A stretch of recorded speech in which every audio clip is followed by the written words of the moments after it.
Yo, welcome to the Black Rabbit Collective, Jackson County Commissioners meeting watch party. We are throwing down tonight.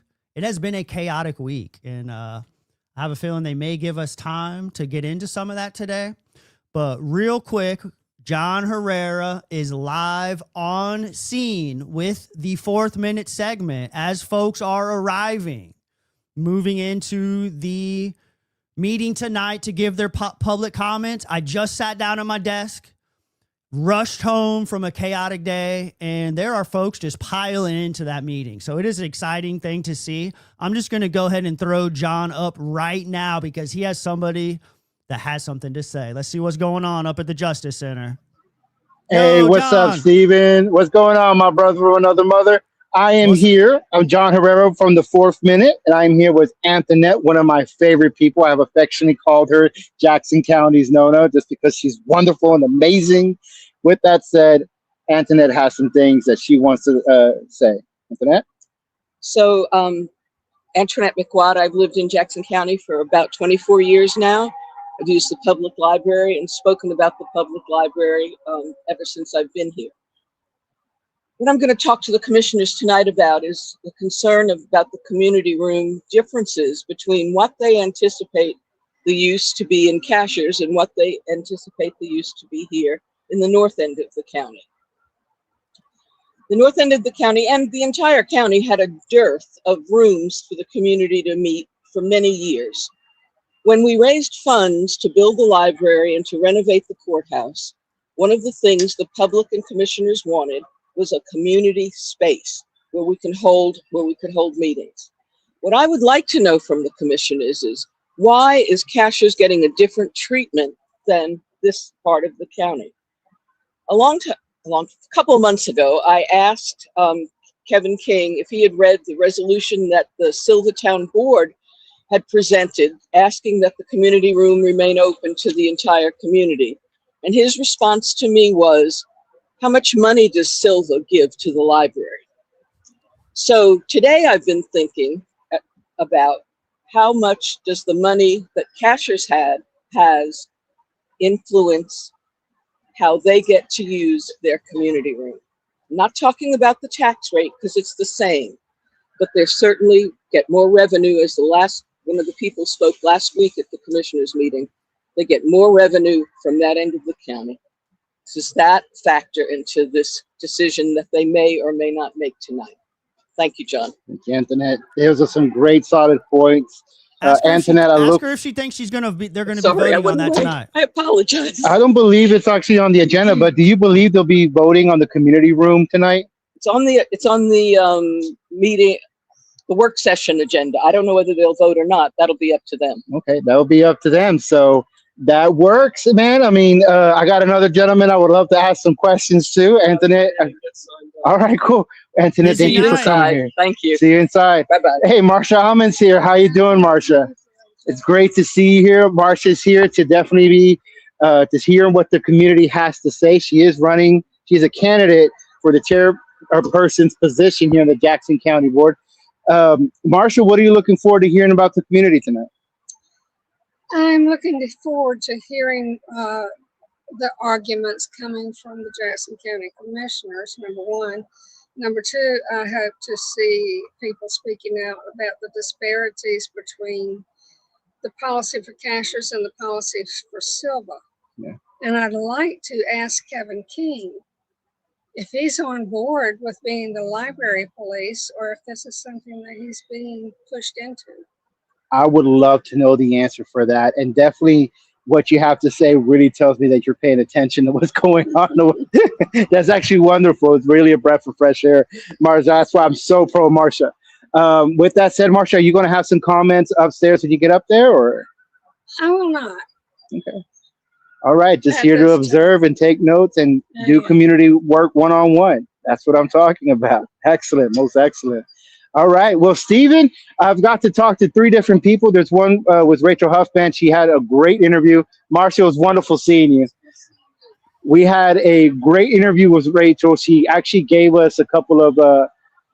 a couple of pointers about what was going on my understanding was that the Jackson County community room was losing $6,000 in revenue over 2 years. Now that's a small amount, but if you remember, He froze. this current board of commissioners, and I'm not throwing shade, I'm just calling what it is. Those $400 weed eaters really seem to piled up, and I'm still harping on the weed eaters because this shows if you take care of if you pinch your pennies, the dollars will take care of themselves. So I want to see how far that $6,000 is worth to them, to see if it's even open. It's going to be open to everyone. So we're going to see about that. I really want to know.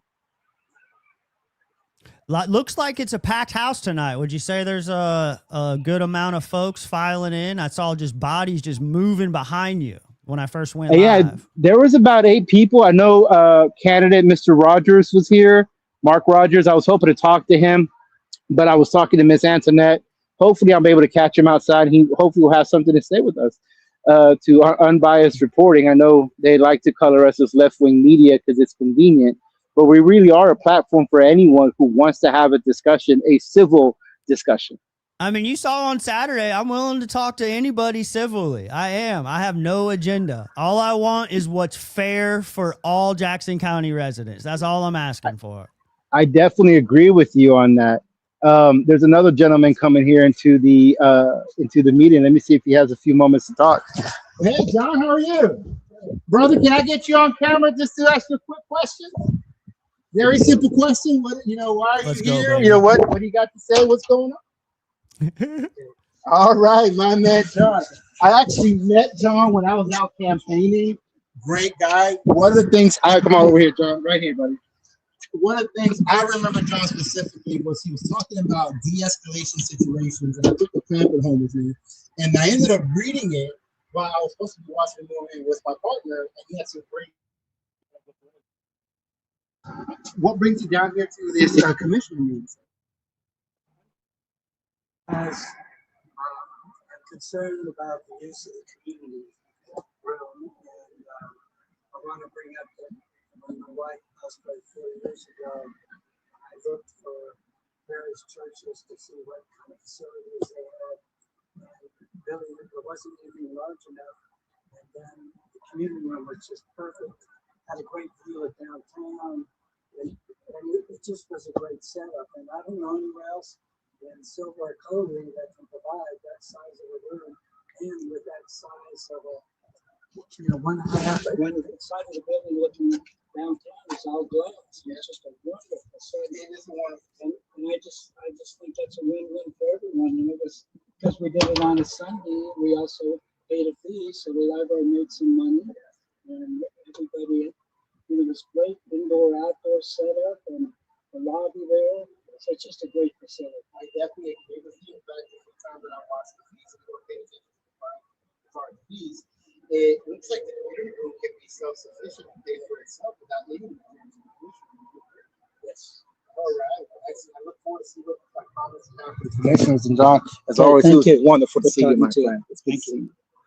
All right, so we got to hear from my friend John, man. As you can tell, it looks like the community room is the hot topic tonight with people coming here from all areas of the county. I do believe I saw one person that I happen to know personally made the trek down from Cashers down here.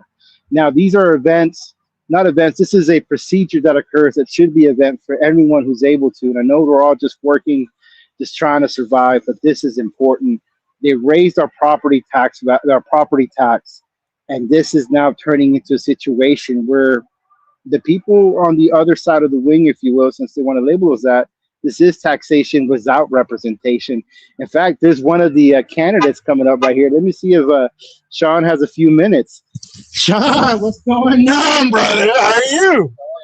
I'm doing well. Listen, now I'm doing the 4th minute. I'm broadcasting live. You have a few minutes to tell us what you're doing here and all that? Yeah, I'm here just to find out. Come on up. Yeah. All right. So, What's up, Sean? What's up? What's up? That's my man. So I'm here with my man here, Sean Bridges. Great. He's one of the candidates. What district is it? District 2. District 2 all the way.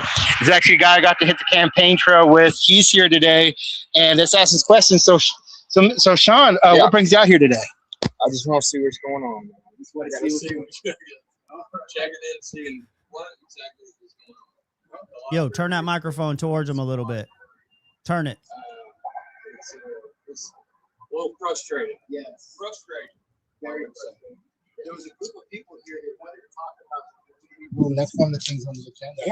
Yeah, dude. Like, I was talking to a gentleman before you, and we have both come to the conclusion. Granted, it's just two guys, with a microphone. That the community room is basically self-funded, self-sufficient, without any interference from our county commissioners. So we don't understand what the issue is. Okay, so you could rent it for like I've seen.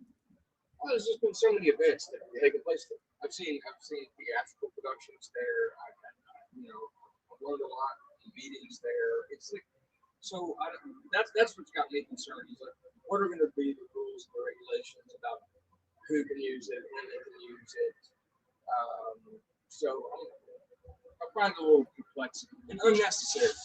I definitely agree with you that I think it's just another facade that you're going to gather those support and votes. And unfortunately, right now, that's the only way that they can get their point across is through public discourse. And I know one of the things that you ran on, and one of the things I was very proud to stand next to you was you're running on community being together and finding common ground. Yeah, it's like look, it's a big county. There's 42,000 people here. Yeah. A lot of very, very different people. Mm-hmm. And the county commissioner's job is to represent all of them. Mm-hmm. So a lot of this is political theater. It really is, right? Man. And I know a lot about theater. So yeah, you do, recognize brother. it when I see it. And but in the meantime, it costs us money. I don't want people to feel bad about who they are. I don't want people to, we've talked about this before. It was like, there's all this talk about there was a pride display. Well, look, I have people in my life who I love dearly, who truly, in their heart of hearts, deep in their heart, believe that the idea of a group of men getting together at night, going up in the woods with their dogs and their guns, setting those dogs loose to tree a bear is immoral and unethical. I don't. I think it's like I don't want to do it necessarily, but like I think that's fine. Now, if at the library they had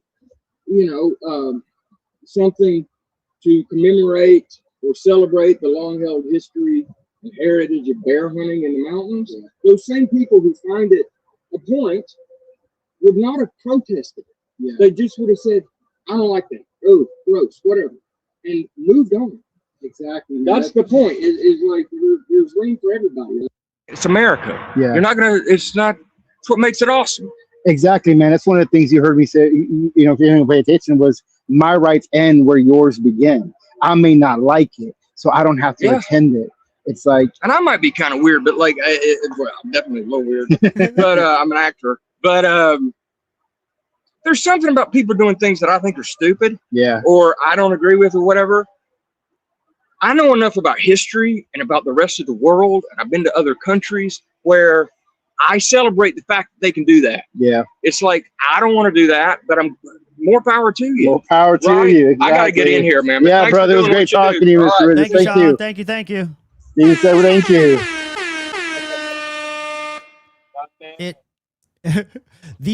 Listen, your microphone is like cutting in and out, like every people, and they all had a lot of things to say, so I can't wait. I'm going to be out here just because I feel as of right now, I've been a little discouraged, and I know a lot of people at home have people I talk to. I've had a handful of people say, "John, what are you doing now? I know I see you doing the fourth minute. I know you're working, I know you're studying. Like, what is John doing?" And I'm just telling him, like, John is recharging right now. John is tired. John is exhausted. John is trying to make it in Trump's economy. The $20 bill is now the new tenant. So if you're at home right now, just tuning in, just someone trying to. So proud of you. So happy that you're still part of the fight, even if you're not doing anything right now, even if your hands are full. I just want you to know that we're here, we're guarding the wall, we're letting you know the things that are important. And even in the privacy of your home, please step into the comments. If you don't want to come to the county commissioners meeting, because you're like me, you're done, you're tired of talking, you know they're not going to listen, that you're just talking to a wall, you're watching the thing. We honored our veterans and the I want to hear what you have to say. Because the great news is I get to talk to candidates all the time saw Marsha and Sean, and I want to let them know exactly what your feedback is, because the other situations, we're all just trying to get by hustling. All right, dude. The meeting just started. Jenny's giving us an update from the parade this weekend. Just a couple of had a busy weekend celebrating the 4th. Hope everyone had a wonderful time. The audio is so crappy. Thank you, John. In the neighborhood. And sanctioned Hold on, my shows. thing's being funny. Any other commissioner reports this evening? No, I attended the Dillsborough Parade. It was an awesome parade. We honored our veterans and the people, excuse me, in our community that kind of are cornerstone founders of it. And it was a very pleasant experience. We had a great time. So bad. That was County Manager King and his report. You had a good time at the meeting. The audio is so bad. I have it cranked up max. A couple updates on projects on the Whittier Heritage Ground. So we're ready. So you can hear Mr. King, but you can't hear Jenny at the desk. There goes Chris and Susan. Also, we'll have one in August. On the 21st of July at 4 o'clock, we're going to do a ribbon cutting. So that'll be before the meeting on the 21st at 4 o'clock. So anybody that y'all can participate would be great. The Whittier Heritage Grounds. And then also on September the 12th is the day that's recognized Jackson County's birthday, the 175th. And so we will also have an event there at the Whittier Heritage Grounds for that day. So we're working out the details. That's sponsored by the Jackson County Chamber of Commerce. So who's that guy right there? The administration building project, we are going vertical this week. So y'all can check it out. All the first floor pad is complete. So we're starting up with the masonry at this point. So hopefully you'll see some more progress in that arena. And that's all I've got for today. I'm moving my tabs over. Give me a second, y'all. John, that was awesome, dude.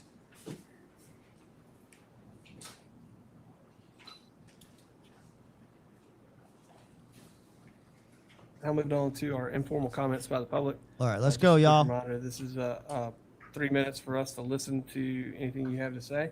Listen.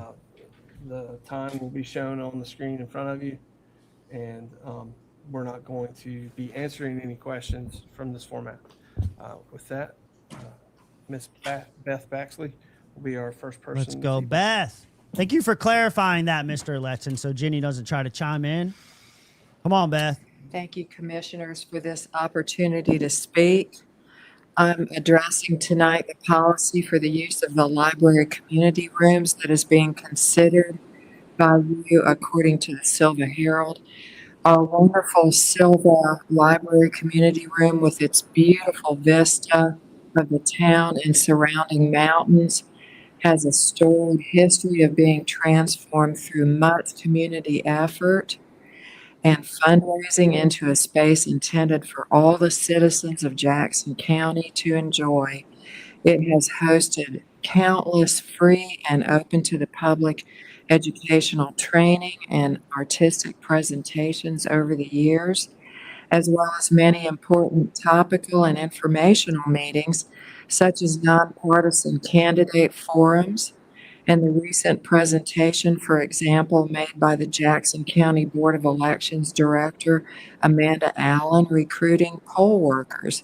It has been the space for many private events, such as weddings, rehearsals, baby showers, induction ceremonies, receptions, memorial services, and meetings of all kinds of service organizations.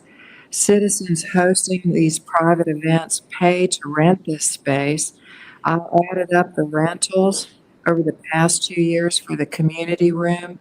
It came to over $6,000.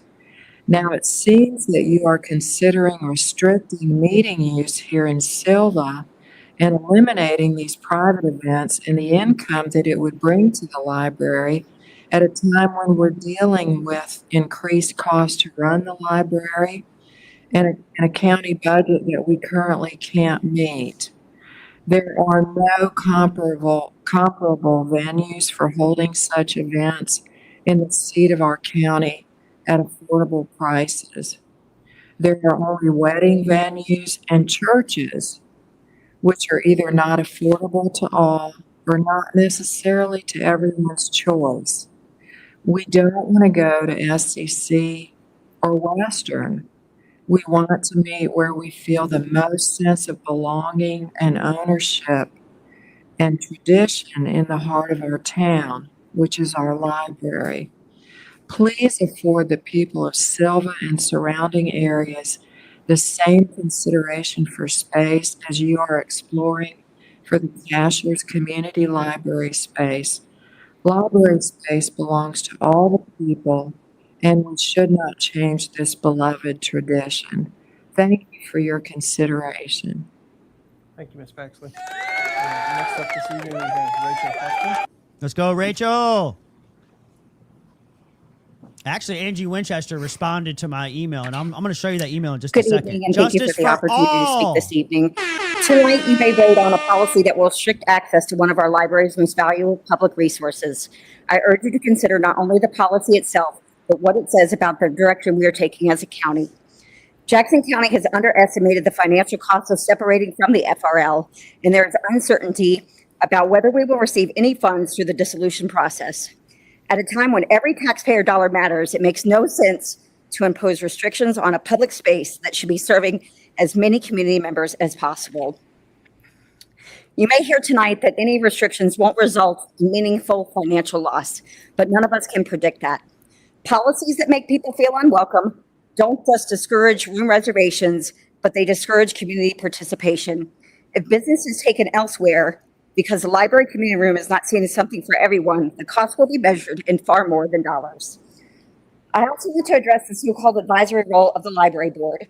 Creating a board that is expected to advise but has actual little influence over major decisions risks being viewed as a smokescreen to taxpayers, giving the appearance of community input while the ultimate control lies with those who have little to no library expertise. Our new library board should be empowered to do more than make recommendations on small and obscure items, but rather be a strong collective voice that has considered community input. This board often speaks about neutrality, transparency, and fairness. Those are principles I believe in, but principles only matter when they are applied consistently. We've been told that neutrality is the reason certain events like a pride parade are not allowed. Yet during the Veterans Parade this past weekend, the Sons of the Confederacy marched carrying a Confederate flag. If a Confederate flag can be carried, then a pride flag or any other flag representing a lawful community group should be afforded the same opportunity. Equal treatment is not about endorsing one message over another. It is about ensuring that government does not pick winners and losers based on their personal beliefs. If transparency is a guiding principle, then the public deserves some answers. Some members of the America 250 Committee have publicly stated they were not informed that the Sons of the Confederate would be participating. If that is true, who authorized their participation? Who coordinated it? Which commissioner appointed the individual responsible for making that decision? I'm certainly going to find out. These are not accusations, they are questions of accountability. The people of Jackson County deserve better. We deserve policies that are fiscally responsible, genuinely transparent, and truly neutral. Policies that are applied equally to every resident. I urge you to reject selective neutrality, reject selective transparency, and instead choose consistency and equal treatment. Thank you. Thank you, Rachel. Next up this evening is Debbie Buchanan. David Rogers sure woke up when he heard the word Confederacy. He lifted his head from the phone and actually listened to the rest of what Rachel had to say. Very unlike him. Who's the guy sitting at the end of David Rogers' aisle? Good evening, Chairman, Commissioners, and staff. Thank you for the opportunity to speak today. My name is Debbie Buchanan, and I'm here to speak about the needs of the Cashers community in Blue Ridge School. I moved to Cashers 27 years ago, and during that time, it has been a constant struggle for our community and our school to receive the investment we deserve. We often hear that the southern end of Jackson County provides a significant portion of the county's tax base. If that is the case, then our community should see a fair return on those tax dollars. I appreciate the service of this board, but I believe it is time to make meaningful investments in Cashers and Blue Ridge School. At last board meeting I attended, there was the discussion of the new middle school. At that time, Blue Ridge still had critical needs that were supposed to be addressed first. While I appreciate that some major issues have been resolved, many important items from the original plans for our new gym have been left off. Now it seems all we're getting is a new gym. We were supposed to get new classrooms, cafeteria, and auditorium, and all of those things have been removed. We were being able to go and see those plans, but we haven't seen them in way over a year. We are no longer receiving the auditorium, like I said. Blue Ridge students deserve the same quality facilities and opportunities that the students at Smoky Mountain receive. I also have concerns about moving forward with the new middle school. We continue to face staffing challenges. If we cannot recruit and retain teachers by offering competitive, livable wages, how will we adequately staff another school? Before investing millions in new construction, I believe we should invest in the educators who make our schools successful. We heard this before. I also want to address the bond referendum that we discussed.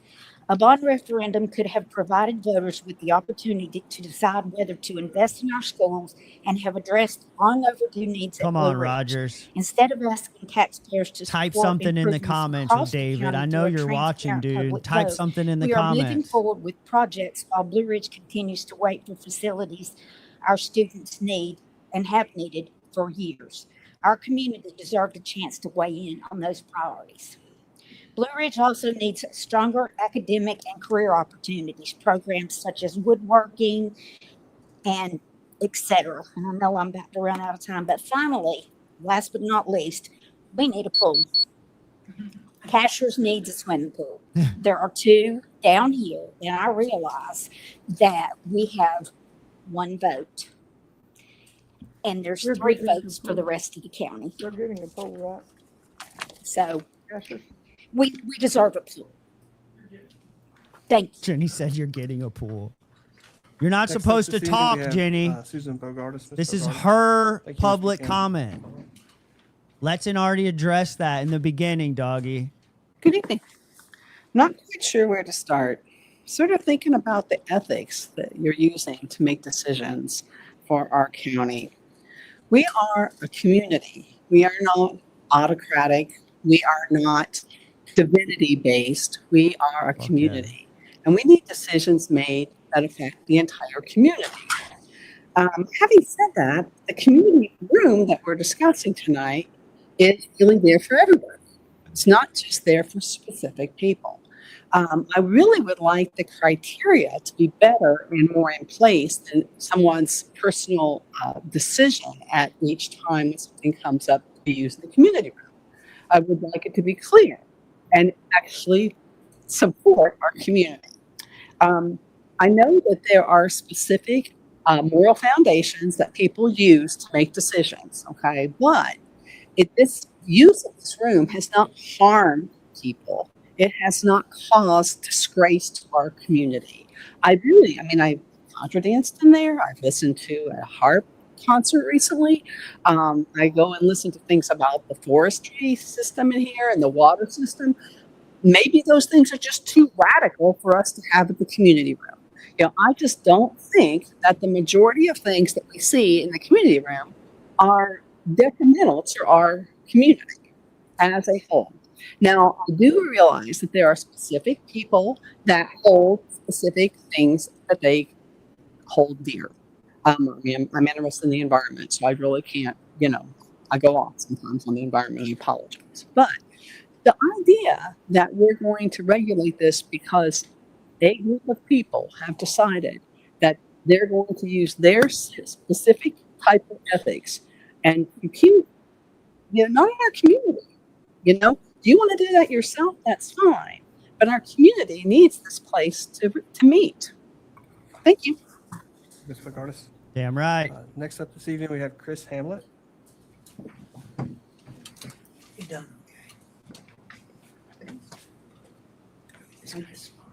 Come on, Chris. He's actually had something today. He's hyped. Hello, my name is Chris Hamlet from Silva. I'm here to address the proposed library usage policies you'll discuss later tonight in your work session, specifically the disparity in access rights for Jackson County citizens, civic groups, nonprofits, and other local county entities.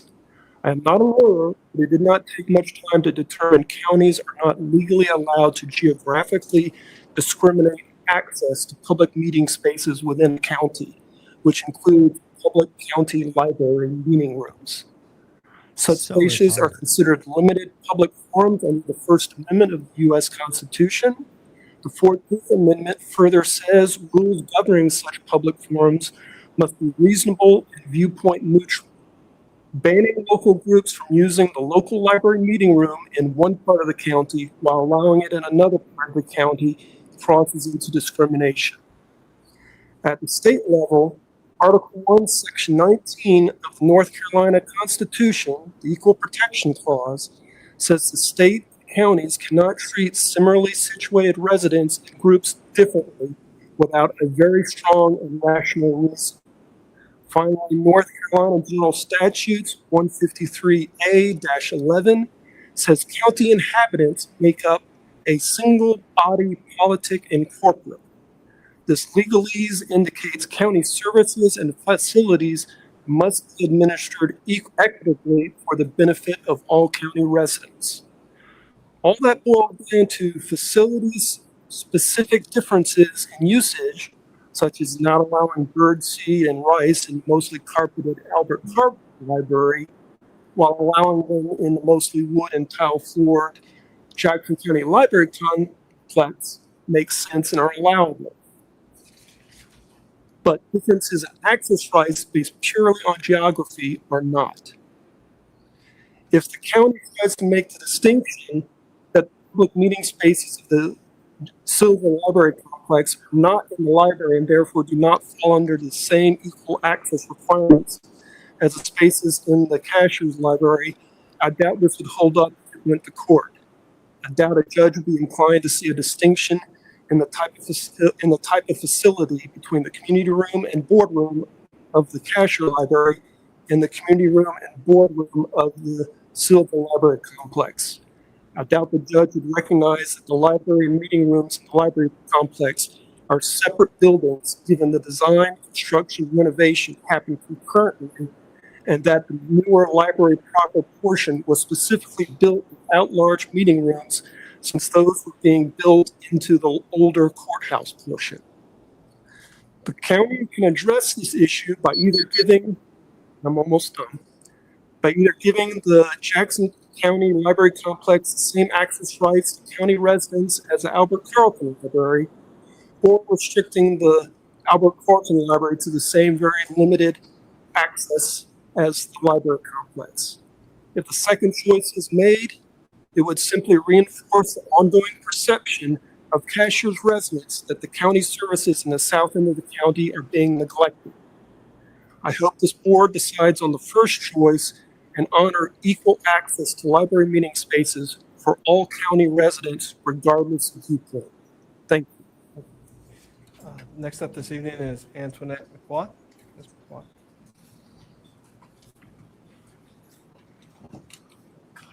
So I need to sign up first if I want to say anything new.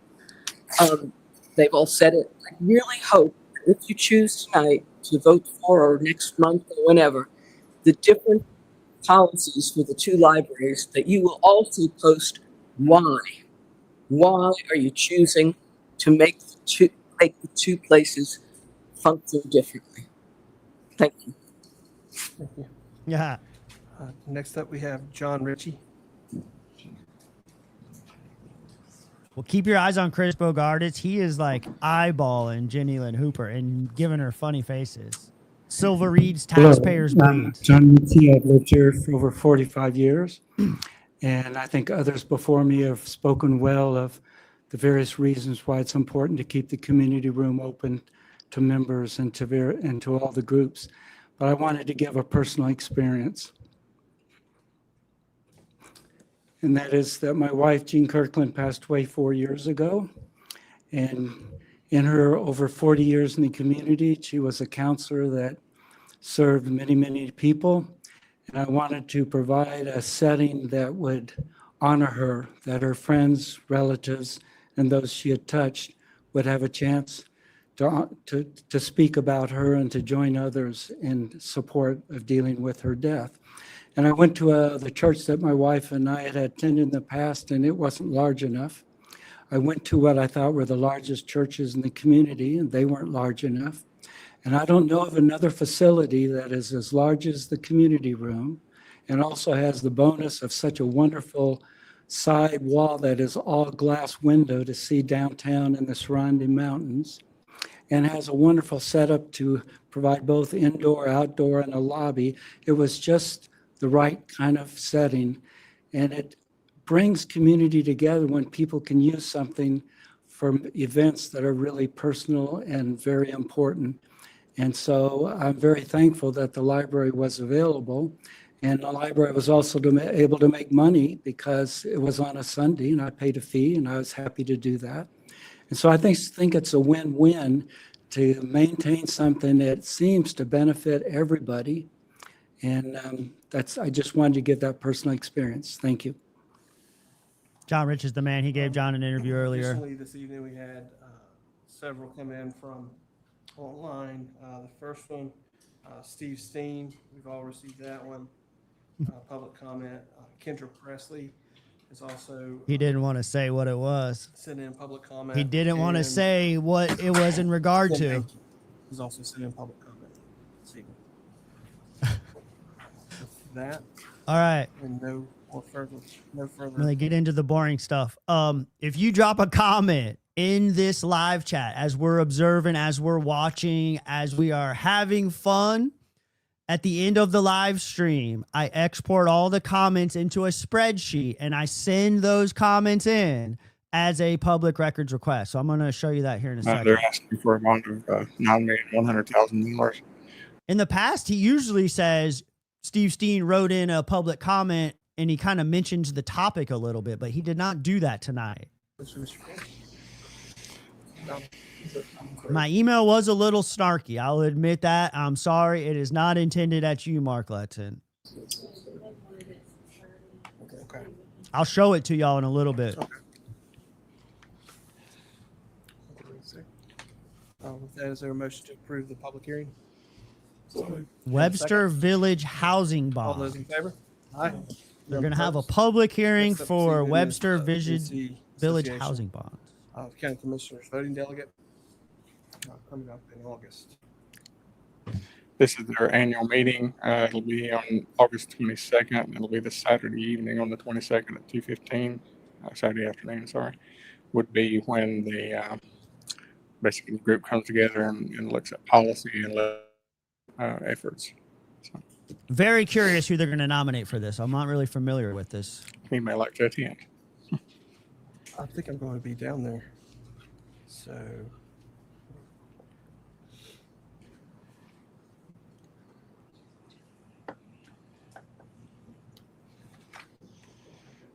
Where's this located at?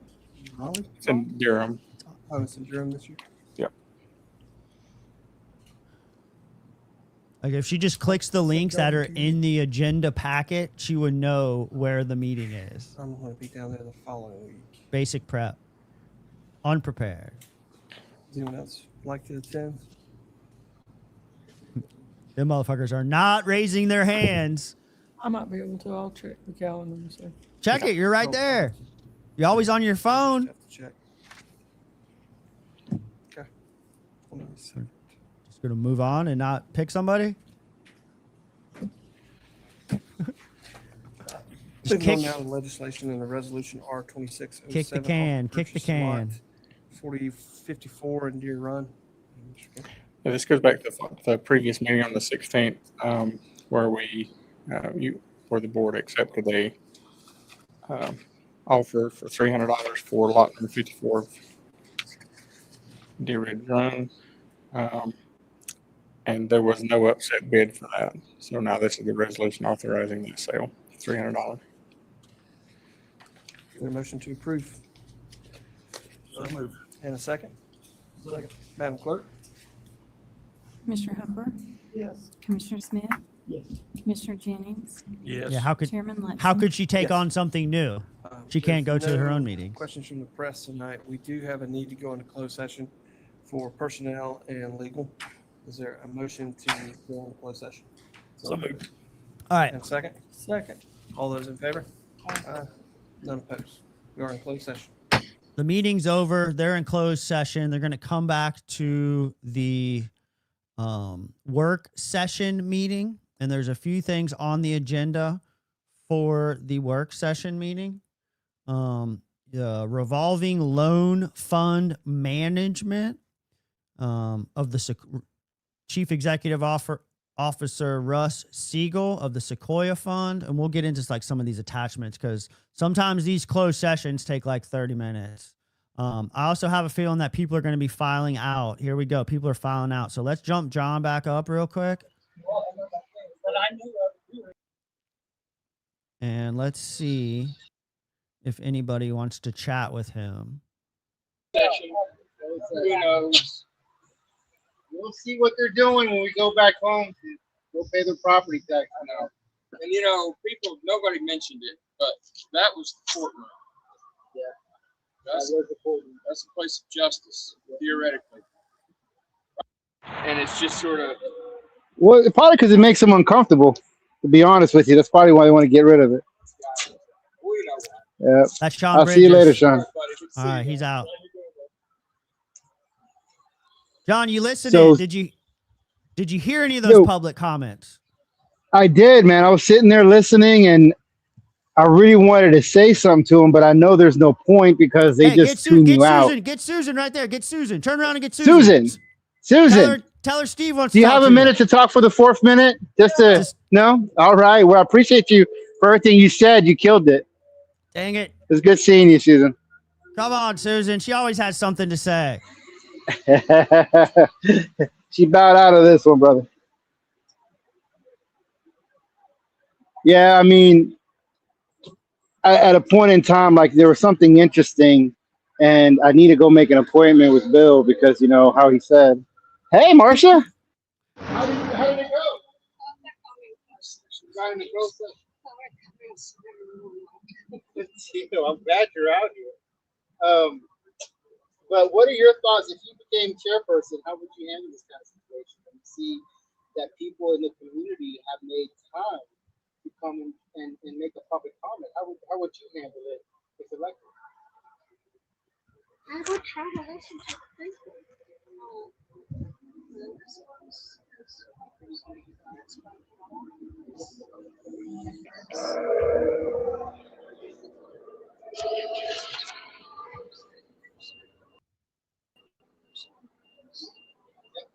Yeah, his microphone's dropping out. I think he's too far. Come closer. You're too far away.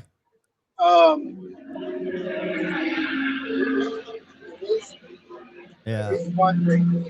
It's just straight.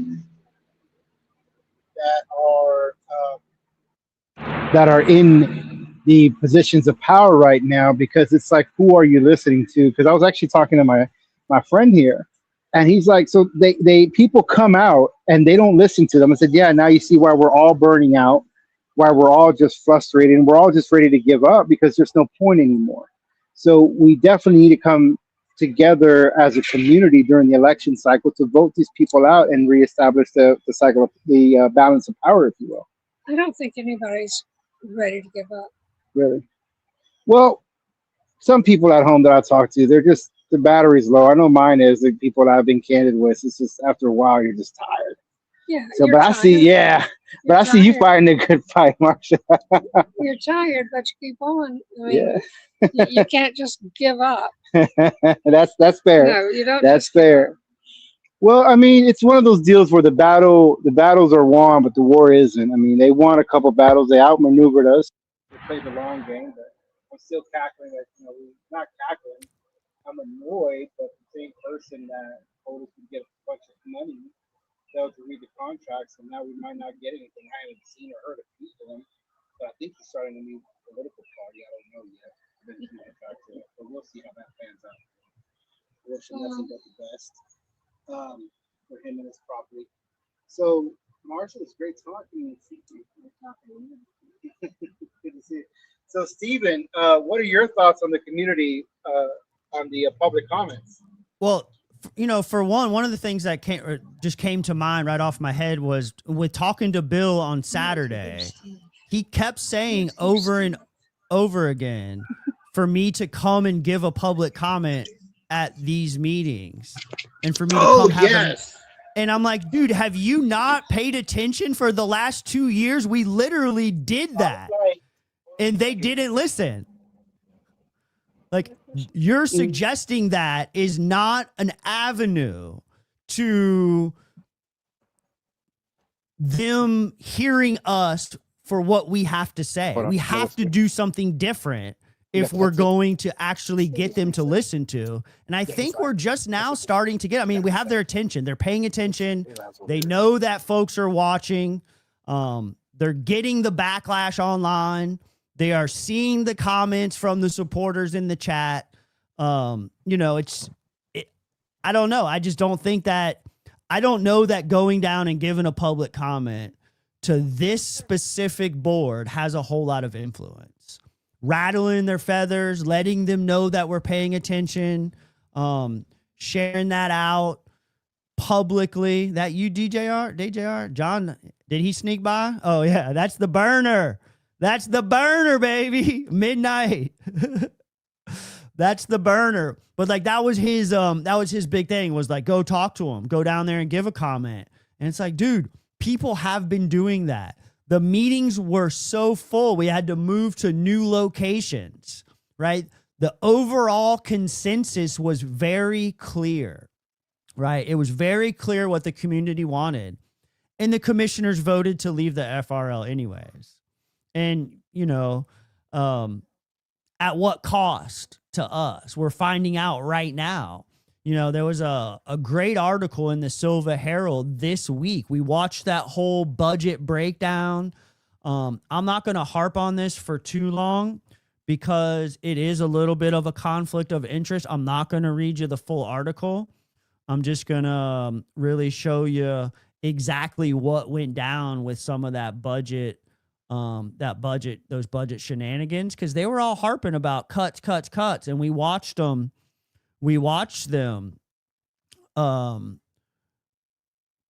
verbally accost public works workers, asking them about the lifespan of lawnmowers. I mean, we observed like 6 hours of county commissioners meetings about cutting the budget and about, really like irrelevant stuff, things that were not going to make a big impact on the budget.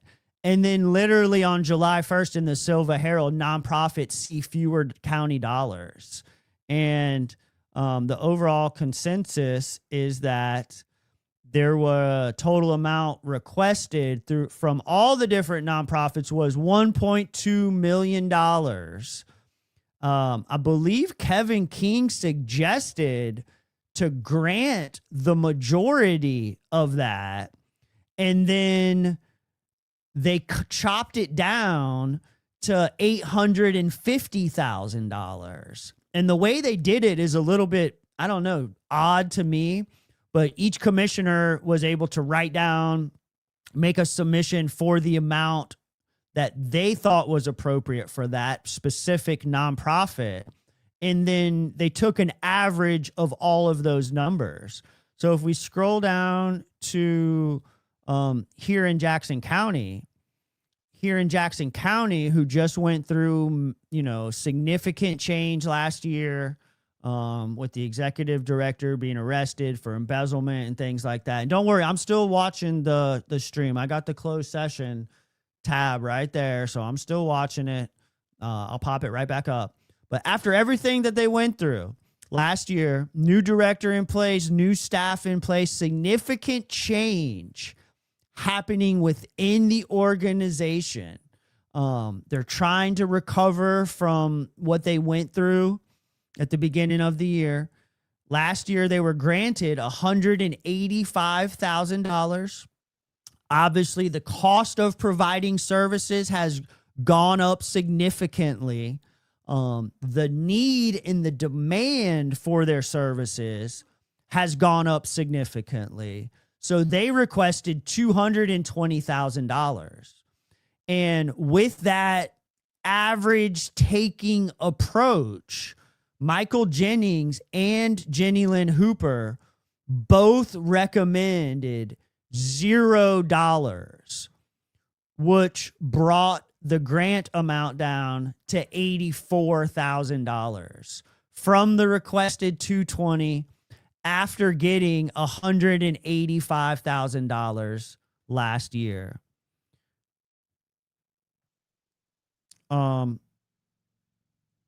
Let's see.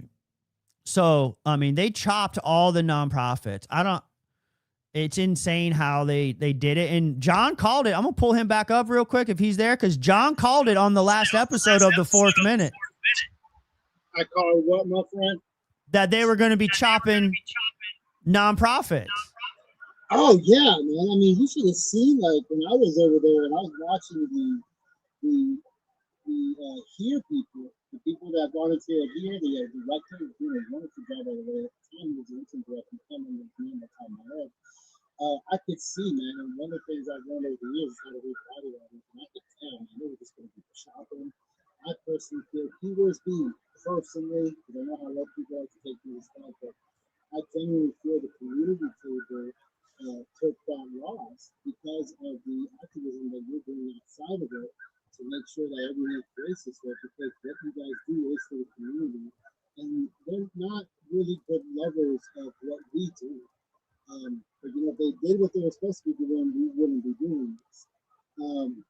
But earlier I was talking that we actually ended up saying exactly what I wanted to say, that when Bill had said that we needed to go talk to the commissioners, it's like, for someone who knows our county so much, if he would have been paying attention, he would know that people have gone there multiple times, including myself. I think even you at one point did a comment to have other people asking them not to do this, you know, case in point, the situation when they wanted to come out of the Fontana regional level. There's so many people there, they moved them from the regular commission team. It's small in comparison to a traditional courtroom. And that courtroom is packed. And they still made the decision to leave. So I think the word on Mr. Davis, I think he's a outstanding professional, because he is a colleague in this profession, but I think that he needs to do just a little bit more research into what the community is doing versus the community that he wants to serve. But I think honestly, just what he said to you and what's going on is just further commentary on his tone deafness when it comes to certain matters. But I digress. It's a conversation I need to have with him outside of our respective places. But we want people to know exactly what I'm saying. Listen, brother, I'm having serious mic issues. I can't hear you. I can hardly hear you. Oh, you can't really hear me? Hold on. It keeps cutting in and out. Yeah, it keeps cutting in and out. And I'm hearing myself. I think you got the microphone. Hold on. I'm hearing an echo of myself. Testing improv, ladies and gentlemen. Testing improv. Testing improv. Hold on. Let's do something right fast. There, now I can hear you pretty good. You're close. It seems like it's going back to your phone and then going back to the mic and then going back to your phone and then going back to the mic. They're still in closed session, ladies and gentlemen. I can hear you, but I'm still able to hear me now? Yeah, good. I'm getting an echo of myself. I think the volume's coming out of your speakers on the phone. Because I'm hearing myself. No, it's going through my headset. Is it? Maybe it's picking it up off your headset. It's all right. Wait, hold on. I switched it over to 12, but now I have it on 6. Is that better? Check. Check. Yeah, no. I don't know, man. Well, anything worth doing. That's right. No, we're just ironing this thing out, baby. Just ironing this thing out, baby. That's how you we sound start. good. You sound good right there. All right, good deal. That's what we're gonna do. Yeah, you sound good right there. Yeah, but it seems pretty quiet out here right now. I There's still figured people folks would out be here. piling out to on their way out to chat and stuff. I'll be honest with you, man. Like I thought the same thing too, but now I think people are just tired. Like Yeah. that's something like kind of Martha. I Like a you lot of people know, I talk to. I'm having a lot of fun, dude. Like, I mean, people are throwing so much shade at me for all of the stuff that has happened in like the last 72 hours. It just bounces off. I don't even like, you know, I understand other people's perspectives. I understand people not agreeing with me and some of the nonsense that we're kind of stirring up, but we're approaching this from a different manner for the sole purpose. Hear me out, Bill Davis. We are approaching this a different way because the way that you recommended did not work. And so that's why we're doing it this way. And a lot of folks, you know, aren't happy with that. And I totally understand. I get it. You know, I do get it. But Me on the other hand, man, I got a lot of positive feedback on what we're doing. We really like it. We really like the shift. You know, they said, "Hey, man, you're doing well. You're doing a great job." But it was just me watching the ugly, like the underhanded. It's like when people were saying the Sons of the Confederacy weren't supposed to be part of that parade. Well, someone knew. They knew. It's just don't pee on my leg and tell me it's raining. That's what bothers me is when they in Spanish they can mira la cara de pendejo when they see the face of an idiot. I may have the face of an idiot, but I don't mean I'm an idiot. Don't tell me, oh, they showed up unasked for. No, they were asked to be there. The fact that Miss Hooper's Confederate flag is no longer flying and that a Confederate flag that's really big, that looks oddly familiar, ends up being part of that march. I mean, come on. But I'll be honest with you. Me personally, and this upsets a lot of people when I say this, but this is how I feel. I genuinely am indifferent about them being there. Because if anyone has issues with it, it should be the vets. The vets should be the ones speaking up, saying we don't want them here, et cetera, et cetera, et cetera, and we need to back them up. And I think However, I think some of them that are, you know, I think there are some that are asking those questions. Some veterans. I do believe that there are some. let's put the microphone on them, man. Let's ask them what they have to say and what they think, because this is a time where their opinion matters and what they say goes. And there's something I learned from a close friend, a good friend of mine, a close friend, great man, Dr. Patty. I think you actually spoke to him. He did state that the Confederate soldiers are considered veterans. I wasn't aware of that, but I don't understand the logic. But if they are considered veterans, and I'll let it ride out, I don't support their beliefs whatsoever. Their beliefs that one race is superior than the other. I've read the secession papers. In fact, Civil War is something that was taught extensively when I was growing up. In fact, we didn't call it the Civil War. We called it the War of Northern Aggression. That's how Madison County I am. But I don't support it, therefore I don't go. I don't like Civil War. I don't go. And the same thing can be taught when it comes to us, to the pride events. If you don't like them, you don't go. You don't like what so-and-so is doing at their house, don't go. It's obviously for some people who love to pull cards out from a magic hat to argue anything. It's like, you know, obviously this doesn't extend to when someone's getting physically hurt or rights are being taken advantage of and things like that. It's just, honestly, if they want to march, let them march. Yeah, well, like many people hit me up and were like, you talked to Bill Davis for 30 minutes about the First Amendment, and then you went home and made a video about the flag being in the parade, right? And like, I get that. I understand that. I have a clear understanding of them boys. From what I'm being told in the comments, they're the Jackson Rangers. Midnight. We're just joking around about DJR, but I understand that. And those guys have every right to march and fly their flags in the places that they would like to. My issue is that, number one, it was a state-funded event. Like the state of North Carolina provided a $10,000 grant for us to throw an event. We have. So you telling me we spent 10 grand and that's all they had to show for it? I think like the whole America 250, not just that parade, but like for the whole America 250 thing. So like the stuff in Silva later on in Saturday. I think they have more events coming up. They're not quite finished yet, but like for the whole America 250 thing, the state of North Carolina gave every county in the state $10,000. And And so that's my first issue is it was state funds that like paid for everything that went on down there. And so when something like that, something that a flag that represents hate in that manner is going through a county sanctioned state funded event, I do have an issue with that.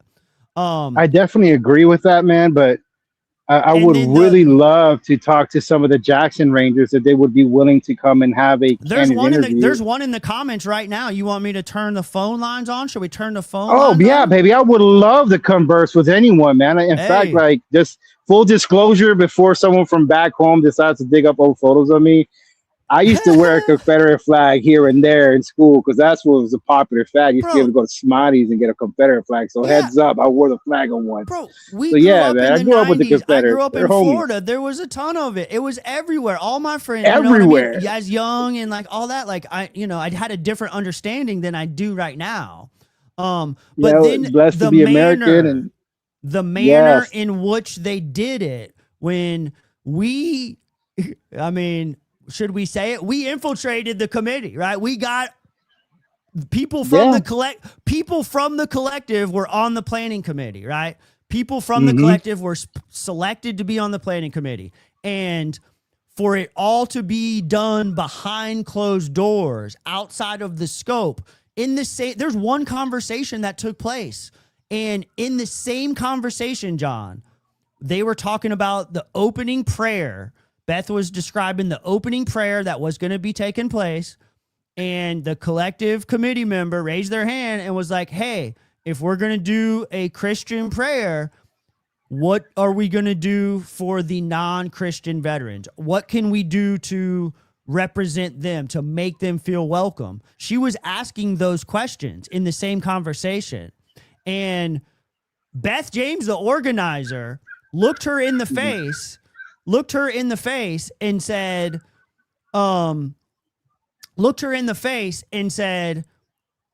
who are these non-religious veterans? Give me their names. And she asked them for the names of the non-religious veterans. And then went on to say, okay, well, your comment has been noted, and then read off the names of the people participating in the parade in the order that they would be walking. And she explicitly said that she had to get this list to press. She was sending the list to press, right? So that they could report on who was going to be walking. All of this was done in a committee meeting, right? And the SOC was left out. They were not mentioned in that list of groups. So we were asking for non-religious representation, just something. If you're going to do a prayer, just give us a 5-second, 30-second something. And that was not acknowledged. It was actually met with adversity, where she demanded to know the names of the non-religious veterans. And I'm sorry, but like, there's non-religious veterans in my house that don't want Beth James. You know what I'm saying? There are non-religious veterans in my house.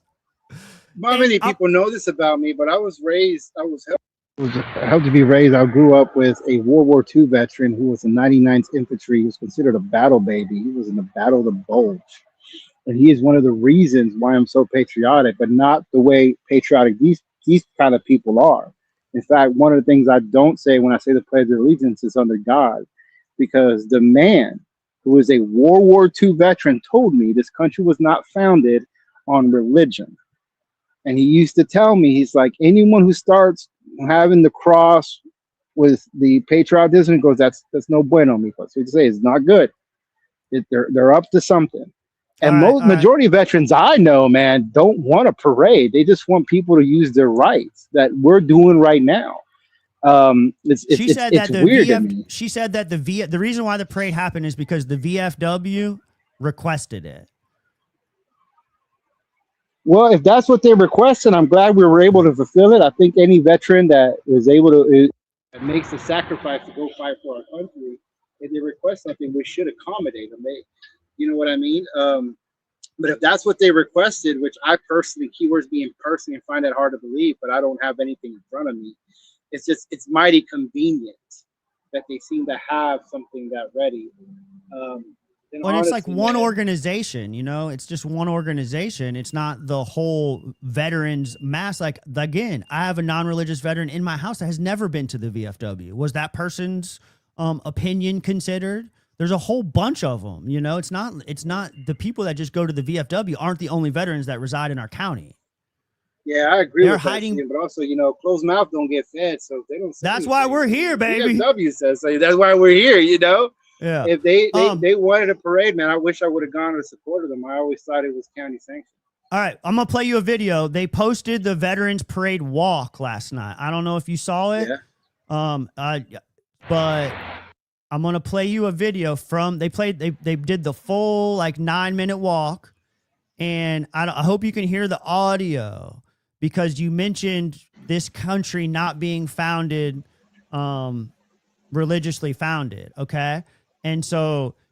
I don't know if it's ironic. I don't know if it's Bill Davis getting back at me, but as soon they were playing a little song at the beginning. They're just like overdubbing music over the walk. And they play like each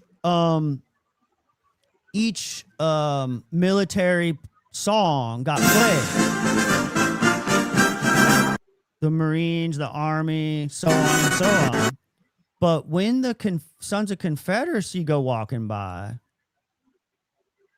Bill Davis conveniently splices in God Bless America. I think that stand beside her and guide her. It's crazy. You know, I know that the people who are part of the Sons of Confederacy may have washed the sins of their forefathers, but you will never change the fact that you fired on American soldiers. There's no legislation that will ever remove that. And that is my issue. But I digress, man. I mean, they're considered veterans by the old Jim Crow sentence that passed those statutes. I mean, it is what it is. But I think that Mr. Davis has made it abundantly clear, along with his tone deafness of his posts and his rhetoric, of where he stands. And I would like to personally remind him from one colleague to another. And again, I'll say this in private too. I just want to make sure everyone knows what I said, because I don't want someone to come out later and say something with a chest that wasn't there when they. Your position as a county employee is to be mutual. Just like my position as a paralegal or any legal position that I find myself in, that I need to be there for the client, and that I also need to be as mutual as possible. I am considered an assistant to an officer of the court, so I behave accordingly. Now, I understand that these people are taxpayers as well, but when you're favoring one view over the other because it's more convenient, that's where the issue lies. And one of the things I learned a long time ago, man, you don't pay attention to the people who like what you're doing. You pay attention to the people who are hating on it. They have no reason to lie to you. So everything they're telling you is 100% truth, but I'm just one man, you know, so maybe someone closer to him needs to have that conversation. But I like Bill. I had a great conversation. You know, he's obsessed with the Snoop. I mean, I'm not. I mean, it's just the person in the troller. Snoop. But other than that, you know, it is what it is. I mean, I did not realize he put "God Bless America," man. That's some team that went so far. Yeah, he played all a bunch of different songs in the beginning of the video for the first 3.5 to 4 minutes, and then all of a sudden, when the SOC comes, it mixes over to "God Bless America." It's insane.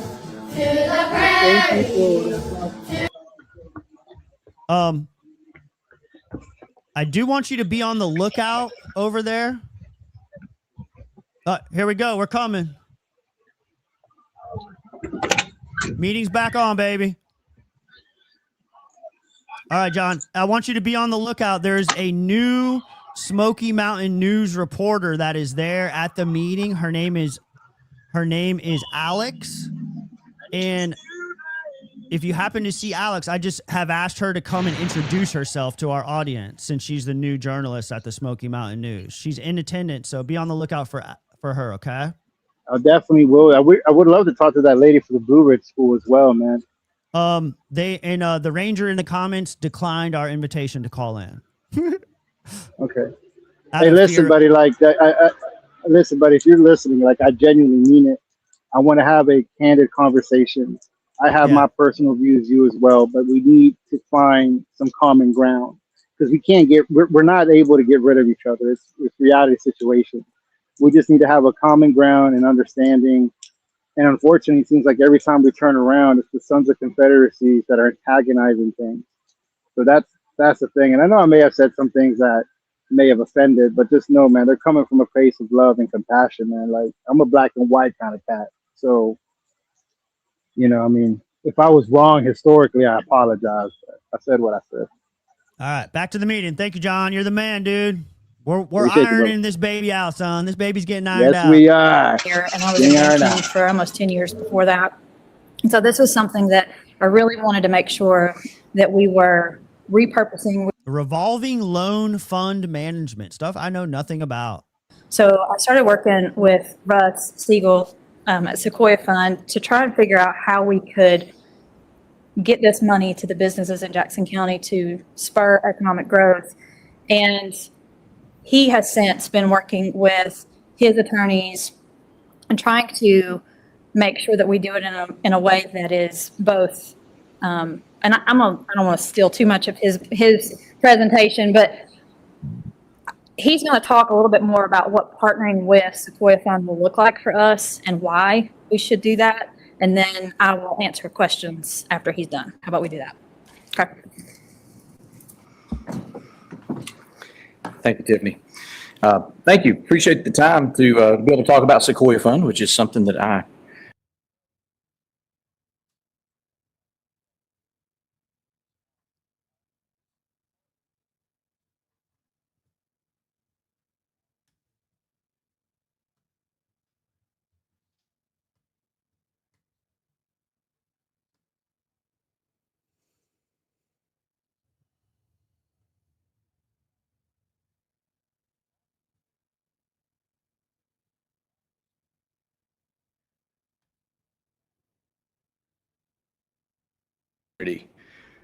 it could be creating jobs and doing a lot more than just sitting there. And because we've done this before, it seemed only natural that we could help. We've deployed $35.5 million. Like, I got mine, but I couldn't get yours up. It just wouldn't go. Sorry. Since our incorporation in 1998, we've done over 1,220 loans. Our loan ranges anywhere from $500,000 to $150,000. We've done larger loans than that, and I'll explain how in just a moment. But that is our wheelhouse. We're not here to fund million-dollar, multi-million-dollar businesses. Our specialty is those small businesses that don't have enough savings and are too small to go to a commercial bank, or maybe they're not old enough. I mean, commercial banks are not going to consider a business that's younger than 2 years old and not profitable.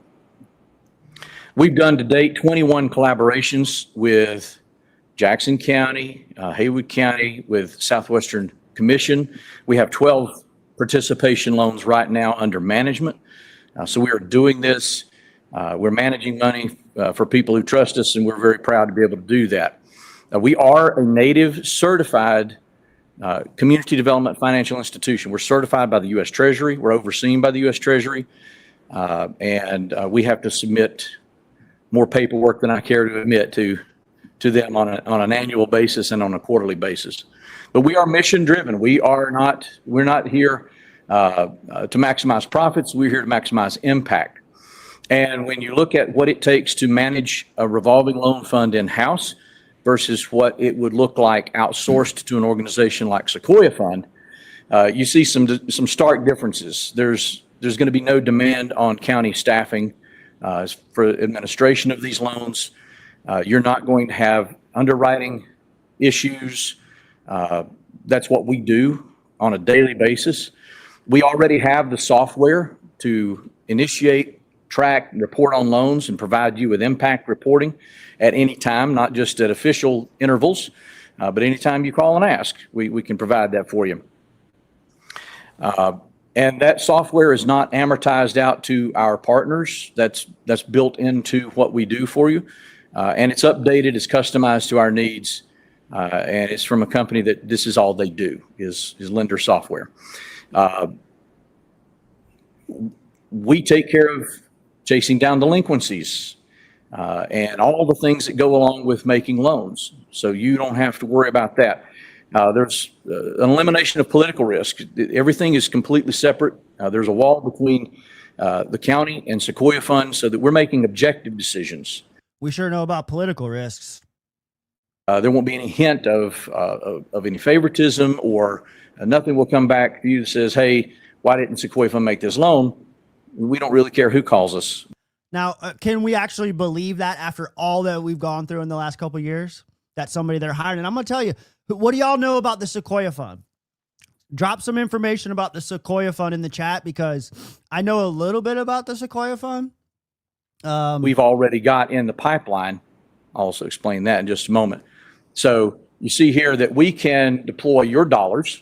We can make those loans. We can report those loans back to you, and of course forward the funds back to the county. We can also pair those loans with our money and leverage those dollars to get even more impact. Somebody comes in needing $150,000. We can do that all day long. Let's say they need $200,000, $250,000. Well, that's above our maximum, but putting money together, and now we've got something that we could work on. But for the customer, it's a seamless experience. They get one closing, they write one check, they know one entity, they deal with one loan officer, and they deal with one portfolio manager on the back end of the loan.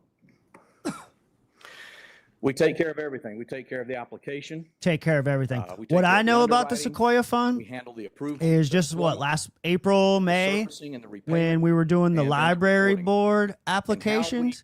Keith Blaine, y'all know Keith Blaine. Keith Blaine applied to be on the library board.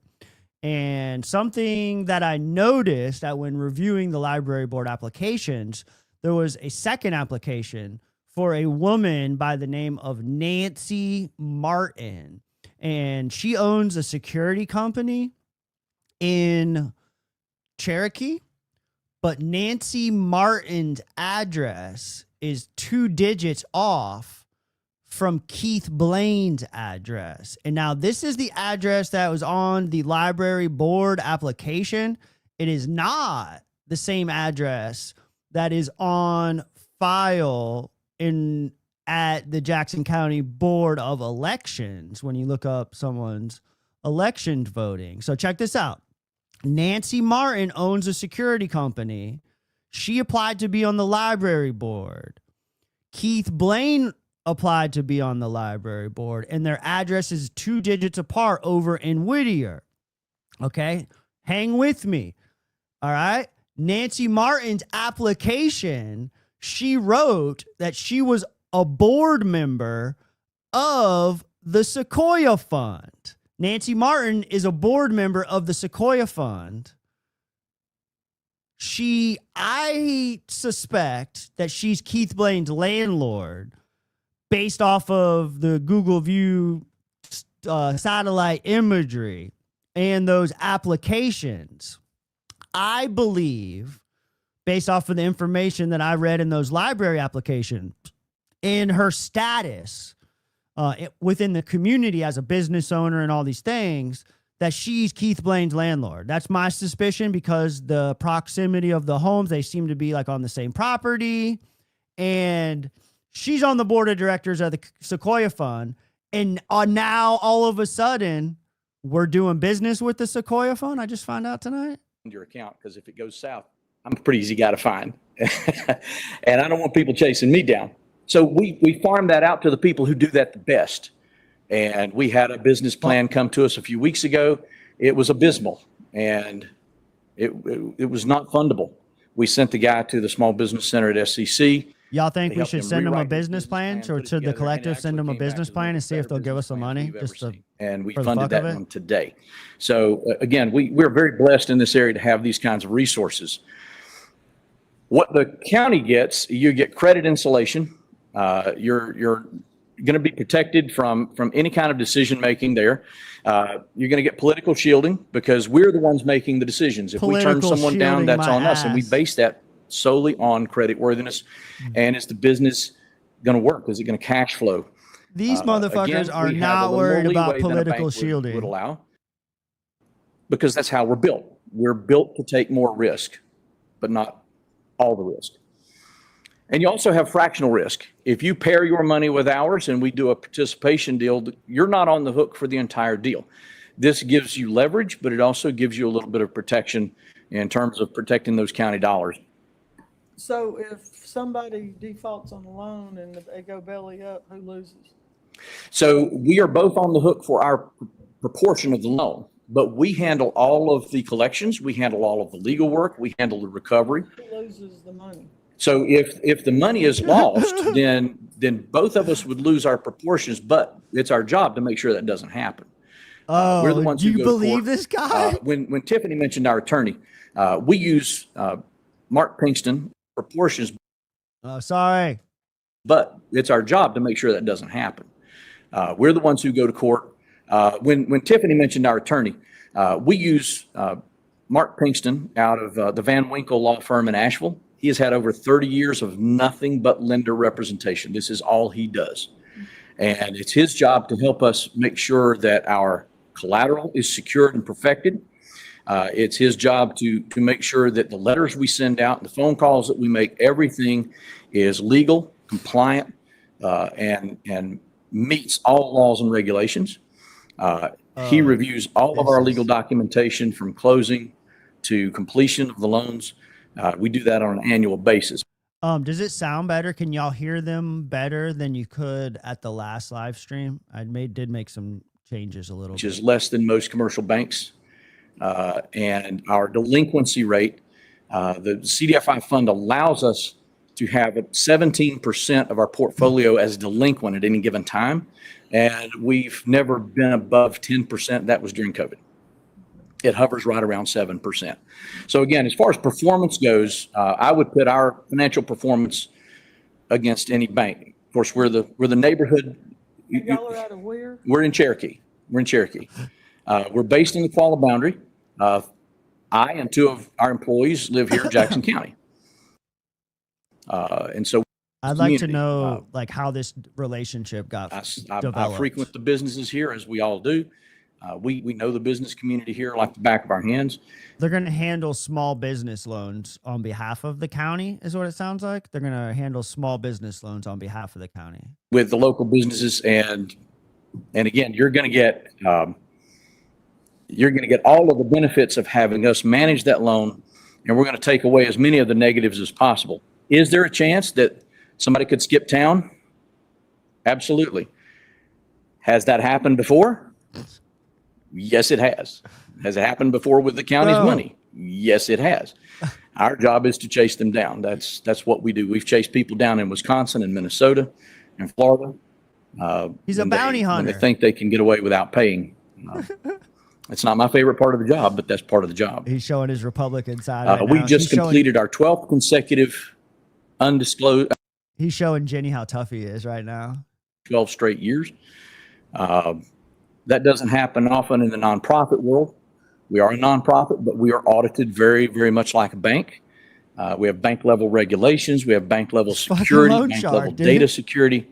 Holy shit. And, everything that we do is on par with any commercial bank that you would use. Our auditors are independent. We use Carter PC out of Asheville. I think homeboy bounced Every year, the audit lead changes, and every 2 years, the complete audit team changes. So we're never audited twice by exactly the same composite team. Everything that we do is underpinned with a memo of understanding that sets the guidelines for what we're doing together, how we're doing that, and what the expectations are. of the county and how we can meet those. Every loan will have an individual participation agreement.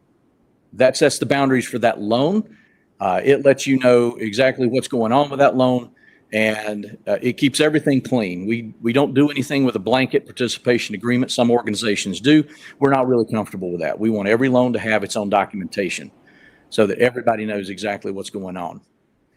The risk sharing ratios are listed in there. Again, we take the bulk of that risk in terms of making sure that your risk is mitigated and minimized to the fullest.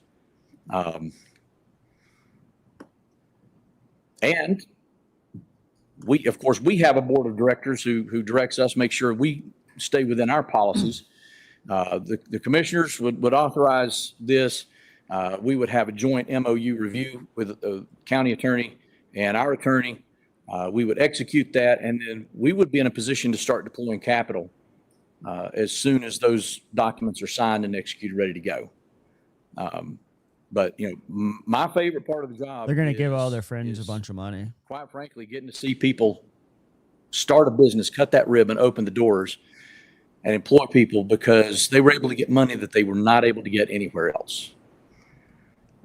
And I've joked for years that a lot of banks stay in business because they don't make loans, and our job is to step in and do what they can't or what they won't.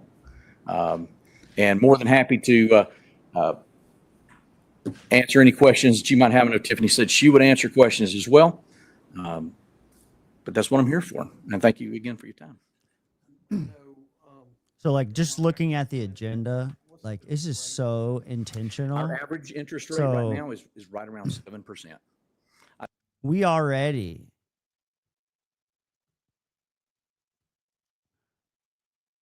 that's the agenda that we already went through, like 3 line items, informal comments, like we already went through. Where's that YouTube at? We already went through all that. All that right there, we already went through. And then for the work session, which we just started, this is the revolving loan fund management. They buried the library rooms policy at the very end, just before on the second page. My mouse is acting up. They buried the library rooms policy at the very end. At least this time they did actually provide it, but it's at the very end. You still got the tax administration, new payment vendor, the health department, veteran services, and then the library rooms policy. We're going to be here for a minute, y'all. We are going to be here for a minute. This guy's a turkey.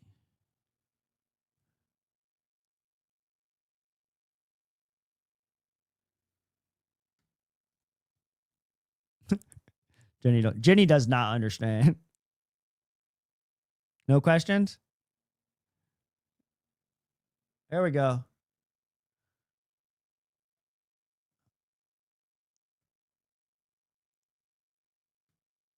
Roughly how much is in that fund?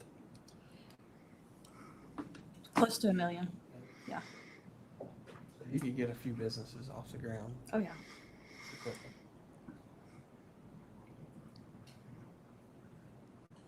They like cleared the room out, by pushing it way at the end. They know that all those people are going to leave and they're not going to stay, and they're not going to have to make the decision in front of you. They get to make the decision with the 4 or 5 people that are left and not the room that's full of people. Would come to staff to sign off on, and then It's we would so transfer intentional. that money to Sequoia Fund prior to the closing for that particular business. Y'all want to start a business? Who wants to start a business? Funds, right? Who's in? It would only, I'm hoping we can fund a lot of different businesses. Essentially, I have a feeling this is Ways, just, they're because, just spending again, more think money. about the size, and More spending. think Remember it's all that important racket about when the you're thinking budget? about It was just this 3 weeks ago, a month ago. type of loan program. They're doing These this are ain't- generally startups. They're not going to take a lot of risk because they can't. Let's look them They up. can't cash flow a lot of that risk.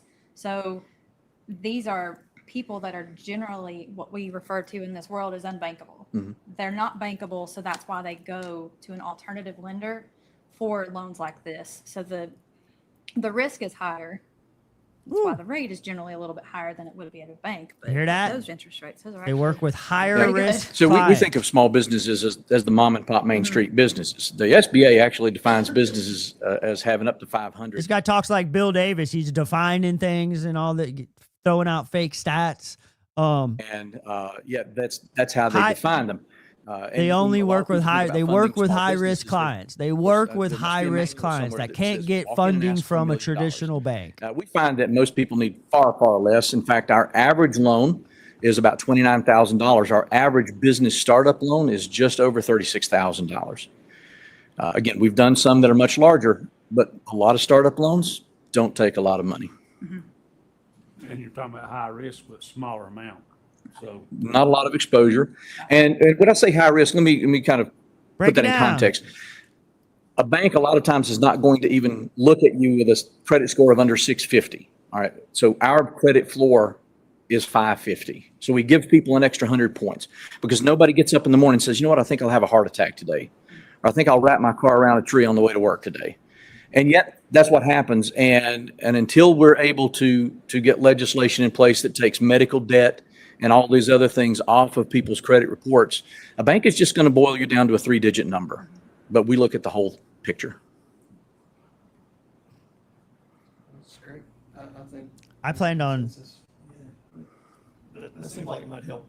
We're doing the daycare out in Webster where each little room's Yeah, the child flex. Yep. The goal is to get a daycare, get them certified and everything, and then move out to a larger facility. Sure.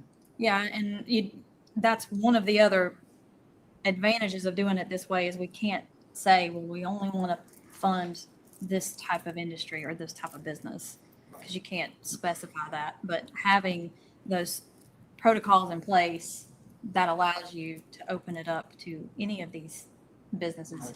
And, we saw that through COVID when people needed to, purchase a different kind of equipment or they needed to put a window in the side of a wall because they needed a drive-up window or a walk-up window that they didn't have before. And those were expenses that they didn't plan on. And those are things that you could kind of see this loan supporting. Obviously, you can kind of run the gamut. It could literally be a startup or it could be an existing business. And they're dragging this all out on purpose. And we've done some of those in Jackson County, the expansions and the retrofits and things like that. And they don't even know what to say. County to use county money to help people in the county. Yeah. That's funny. I think we move towards that memorandum of understanding. Okay. With that.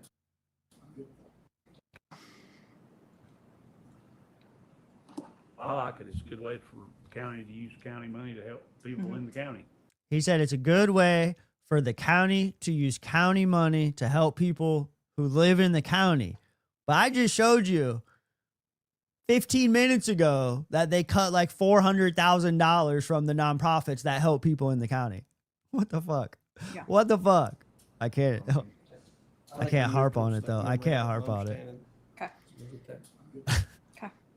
We can get that to you. We will get on it.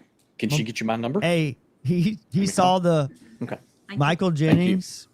He saw the story. He watched the story that I posted when I said that he wore a collared shirt. I don't know if y'all saw that, but I kind of just on like a little 30-second clip or 15-second clip. Good afternoon. There was Mine is just more for informational purposes. I was just like throwing shade that he wore a collared shirt. I just made like a real quick clip. So I just want to give the and then he's worn a collared heads shirt up ever before we since. send out tax bills this year that we're going to have. Ever since I said that, he watched the story, and then ever since I said that, he's worn one. What payments it includes, it is Man, just for our real estate. he used to wear personal property Crocs to bills that we work. send out of the tax He'll collection just show up in office. shorts and It won't Crocs. change anything for your current registry. Look at him. motor He's wearing a vehicle button-up payments. That'll still today. be Last that time I think combined bill it that was you like a get, polo. from the Division of Motor Vehicles. Where's And that it video? will It was just a also little do story occupancy on tax my thing. payments, for those things too. So the reason we're changing is we just had a lot of issues with, mainly with support. And I wanted to blame, people back and forth. We had she's issues throwing that still shade at to this somebody. day never got resolved. They also, our page for the tax collection page was maintained by that vendor too. So if we wanted to change anything, it was kind of a pain to go through. And then we just didn't feel it was modernized and could do as many things as we really wanted a payment system to do. And we also had to process the payments through that vendor instead of through our tax software. So it was just kind of trying to get it connected. So, so some of our goals that we were looking for, of course, to have a reliable and good support company. I don't have it. So I we can't didn't get play any it for you. It runaround. was just Try to make sure it integrated very well with the go-away tax story. software, and that we could process through that tax system. I got a question for we could now everybody, like, maintain, since we maintain our own 'cause, pages like, now. it We seems, can maintain it our does own seem website like page, every keep it like updated, spending thing, everything that better comes using up, our whether it's like search. one of these We wanted to make consultants sure that they that got, we or could be these useful Sequoia to Fund taxpayers people, as or a whoever result. they hired for the Mobile housing friendly, thing, the like bill that you get every now single like hopefully will be a big duplicate of what you would have got thing that they mailed, do, which is always a problem.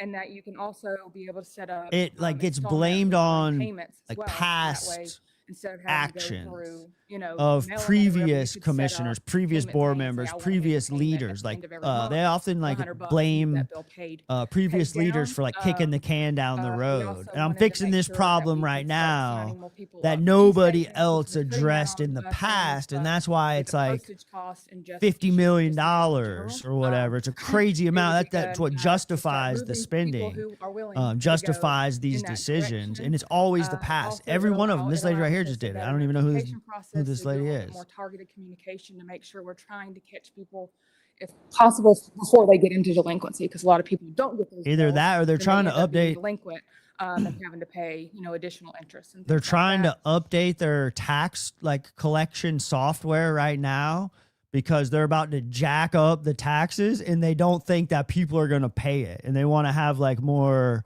you know, technologically based ways of collecting that money. Take the payment, you can do Google Pay, Apple Pay, you still have e-check. So we've got some more options. The only thing we want to offer is American Express. And that's just because it charged more of a penalty to They do totally that, should have unfortunately. all that shit. And they can't just charge just by for that now. bill. They have to do one. They should have all that stuff, but I also would have thought that the county would have had a social media policy before April of this year, you know? Structure. So, but all those other will be the options. So, so now we will have a new tax collection page because a lot of people were very getting confused there. on It's that. coming up. It's like JacksonNCTax.com We still got, or something. and there's good stuff coming So next. now we are a link on our regular webpage, like I said, the that we can health maintain that, department we can make sure it's report. I think updated. that'll be And then interesting. We once you just go saw to them the cut payment funding page, to hopefully it's going to be a lot more clear, nonprofits. a lot more easy And Michael to Jennings use. talked with his. Just go ahead and We click just which saw payment them. option that you're I can't even looking say it to with a straight do. face. We just saw It's gonna them. bring well, option two. I Oh. forgot you can create an account as well, so you can go back and reference any of your old previous payments. If you Past wanna that get budget. tax records easier Cut or something like that. nonprofits. You don't have to do that, but that's an Michael option if you Jennings wanna do said that, with and you set up his those collared recurring shirt payments and on all of that good stuff. that they got to spend And county that's just dollars somebody's on choice if they wanna county do. You people. don't have to do that. This is what our new search page will look like, so it's a little bit better. So you have And your options there. the which health type you department wanna look report for, is and coming hopefully you'll up be able to get next. everything We that will you be able need to out see of that. You can search just by unpaid bills if you what is wanted to just happening see over the that. health department. So See just if all pop them up, if you cuts put are that worth it. individual's name in, and you'd see what bills were there. You could add all those to your cart, whichever bills you wanted to pay. Once you got it there, then it's just as simple as saying what you want to pay, clicking the make payment. I'm going quick, so slow me down Yeah, if you want that's good. Keep going get quick. a real good look at it. And then you have a new payment vendor. It's going to look a little different. Site's going to look a little different. Of course, collections is there to help if there's questions and concerns. I just want to make sure everybody knew that before we send tax bills. Antoinette It stuck does seem around. to be very user friendly. Yeah, well, we hope so. We hope that it's going to be a whole lot better. And I think overall, Yeah. Is all of this with this new program you have? I'm assuming it's all backed up to a cloud. yes. Yep. Sure What does is. Jenny know about the cloud? That looks. Yeah, it's all safe and secure. Yeah. Safe and secure. Yeah, we Well, hope it is. where That's what else the would it main be? thing we wanted when you look at one. I mean, This year. it doesn't Where you help gonna put anything it? if it's so confusing that the normal person can't use it. I mean, Exactly.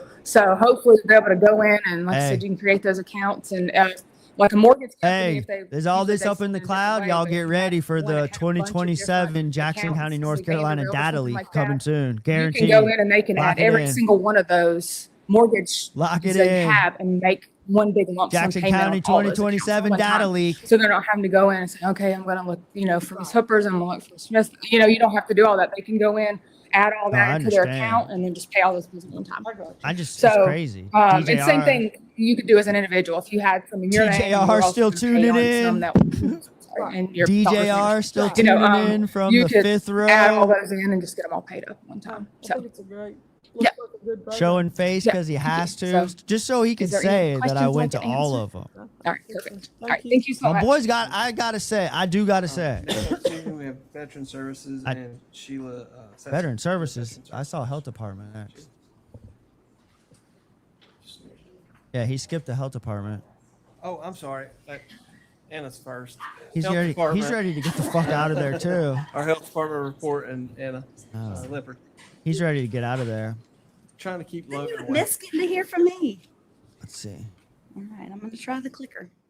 DJR is sticking around just so he could say I've been to every meeting.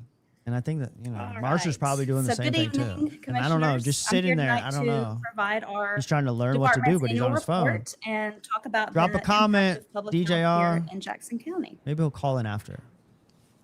Somebody tell DJR So our to department's call mission in on is his way to home. enhance, promote, and protect the environment and the health of our community through prevention and education. We're able to carry out our mission through our dedicated and knowledgeable staff. You can see here we have 63 full-time employees. We have a few part-time employees, and then we also have a few temporary part-time employees. I love the Health Department. We offer a variety of services and programs to improve the health of Jackson County residents.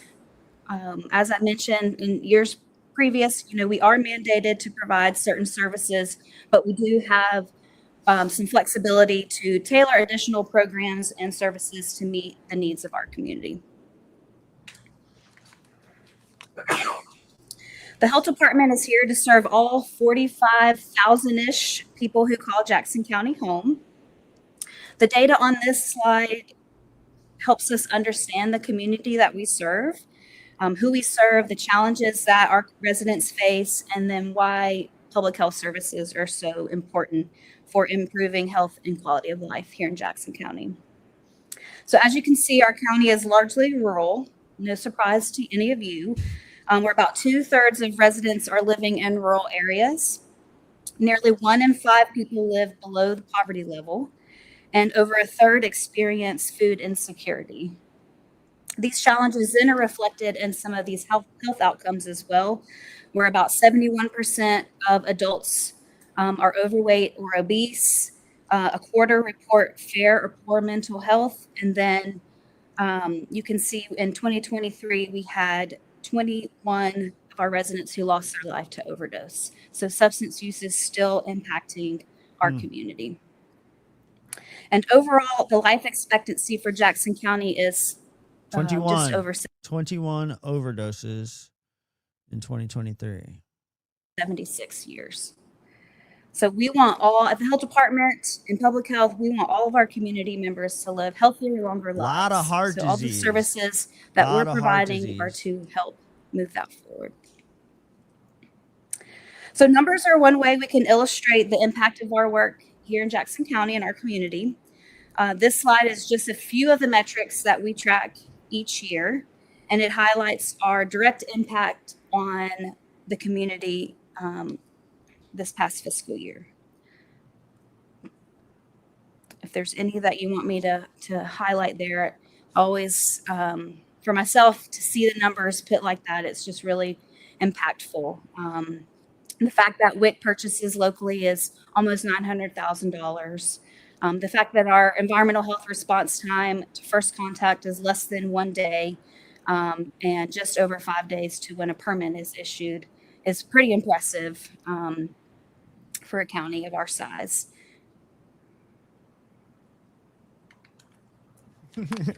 They're so tired. So clinical services nobody is one wants way to that be we can there. keep our neighbors healthy. Nobody Last year, wants to be there. we served over 3,000 unique Straight patients out. for more than 5,000 total visits through our clinic. The graphic in the upper right-hand corner shows trend data for the last 3 fiscal years by the different clinical service types that we offer. Also, just wanted to highlight too that last fiscal year we started offering a lay clinic 1 night a week after we heard some feedback from our community surveys. So the second Wednesday of every month, we offer a lay clinic for folks that are working and have trouble getting there That's during pretty normal rad. hours. That's pretty good. And then this year, we're adding on a new rapid care clinic for county employees through Employee Health. And that's available for walk-in services 2 days a week. So we just started that this week. And I did want to highlight too that the school health team, they have a 91% return to class rate, which is really awesome. And we went into It's the coming summer up, with y'all. a It's fully coming up. staffed school health team. So we'll keep our fingers crossed and hope that that continues. They are so So our out of environmental this, health dude. section They also are promotes so and protects out. the health of our community. Theirs I is wish a they little would show different. the They're doing commissioners. that I through wish I could mandated see the commissioners right inspections now because I and bet you one of enforcement them's of awake. local and state laws. We have specialists who are authorized and registered through the state to enforce those laws. And then, of course, we have our animal control staff that are charged with enforcing state law as well as our county ordinance. And all the staff in this section really pride themselves on being not that regulatory figure, but as a resource for education in the community. So in addition to the inspections, they see that as a opportunity to provide education to restaurant owners, homeowners, and things like that too.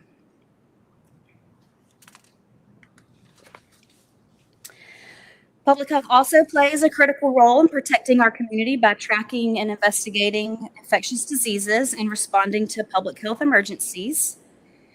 Based on the lessons that we learned during our Hurricane Helene response, we conducted a full-scale shelter exercise in Cashers this past October. So we set up an emergency shelter, and that involves many moving parts.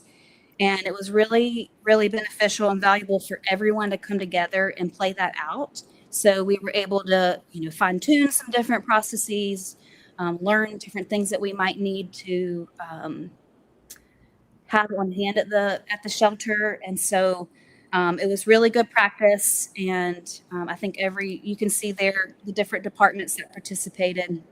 And I think it was really beneficial for everyone to put that into action.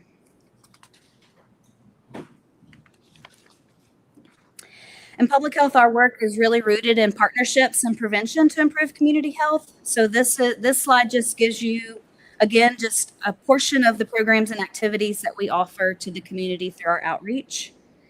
A couple of things to note. With our AP3, that's our pregnancy prevention program, and we have an educator that goes into the schools and teaches rights, respect, and responsibility, and was able to get back into Blue Ridge School this year, which he had not been able to secure that relationship since COVID. So that was really exciting to be back there. The opioid settlement funds, those grants were released this year, which you guys authorized. So we have those programs up and going, and you can see some highlights so far, and it's not even been a full year that those programs have been implemented. And then also want to note that this year's Rally for Recovery is planned for August 30th, and that'll be from 4 to 6 at the Silva Bridge Park. Come out. It's going to be fun. Come out. We'll be down there. Someone's interested in attending. The recovery rally, August 30th. So I want to take a minute to just share a recent success story because I think that sometimes these things get overlooked, and I just wanted to make sure that this was brought to your attention. So late last summer, our team was notified of a potential active TB case involving a joint contact investigation. So the individual and just before the library is veteran services, so it'd be interesting considering. So because of the nature of the disease and the overlap of the jurisdictions, it became a coordinated response between not only our department, but also our surrounding counties and then our state partners as well. We started first by And thank you, identifying Rachel, short for facts being and the only one to prioritizing actually those bring of up highest during a risk, public ensuring that comment they were what notified, happened they were this screened, weekend. and offered testing. But as our investigation expanded, we ultimately identified more than 100 additional contacts during that investigation, many of which were very young children. So at that point, it wasn't really feasible to offer testing through a traditional clinic setting. We had to set up a mass testing event in our parking lot, which we had experience with, from COVID. But within just a matter of a couple days, we planned and executed a full field operation. So we, of course, had like intake and triage, the screening, traffic control. All of our staff had to be fit tested for respiratory protection. And then also not really part of the plan was a torrential downpour that we didn't lose anybody, but we lost a few tents during that event. But this response highlights how we have really strong partnerships here in Jackson County. So EMS and emergency management are really instrumental in helping us get that set up safely, making sure that everything was secure. They stayed, they helped. EMS helped do testing on babies when we, needed extra hands. So I just like to highlight that because we do have really strong partnerships here in Jackson County. So throughout the response, in addition to, setting up the clinic, we held daily coordination calls with those partners I have mentioned before. We provided updates to the public. We maintained a dedicated phone line for folks to call in if they had questions, all while protecting the patient's confidentiality. So it may not seem like a lot, but that entire response was in just about 17 days. And in that short time, we were able to quickly identify and manage the exposure while also protecting the individual's privacy and then also the health of our community. Yo, I'm going to give this woman a break real quick because I am getting reports that if you saw just a few days ago, you noticed that I posted a question to everyone asking, did Jenny Lynn Hooper remove her Confederate flag? I asked that a few nights ago. She had a Confederate flag located on her property, kind of directly above the Cat Museum. And a few folks brought it to my attention that they woke up Sunday morning and the flag was gone. It was no longer hanging. I asked for confirmation and y'all responded. Proof was verified. She did indeed take that flag down. And I was reminded that back when she ran for office, which was just 2 years ago, she temporarily took her flag down at that time during the election cycle. And as soon as the election was over and she won, she put it back up. There was this whole thing that happened at the Veterans Parade on the 4th of July where the Confederates marched in the streets and, it is what it is. That topic will come up at a future time on this podcast. But, so the pattern is she took we were suspicious. We were suspicious that she may have taken the flag down due to backlash, from the potential events, the way that things were going down. We didn't necessarily know how they were strategizing or what was taking place behind the scenes. But it was, so she did that Sunday morning. She brought it down and it was verified Monday. I got pictures Monday. It would, the flag's no longer there. And thinking about the way that she did it in the past, thinking about the way that she chose to, I don't know, what do you call that? You know, it's not being tactful when you're trying to win an election. I don't know what that is. It's cheap. It's shady. So it has been brought to my attention that a new sign went up today on her property. And it is the David Rogers Republican candidate. I don't know what, like, is that even him? Look at that. Is that even him? Holy cow. How do I make that bigger? I didn't download that. Is that even big? Is that even him? That's up on Jenny Lynch property right now, right above a sign with her name on it. So it appears that they are doing the exact same thing that they did during the last election, and she's taking it down during the election cycle only to put it back up. I'm going to try to make it a little bit bigger so we can see.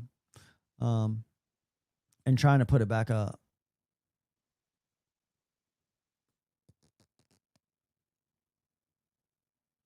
There we go.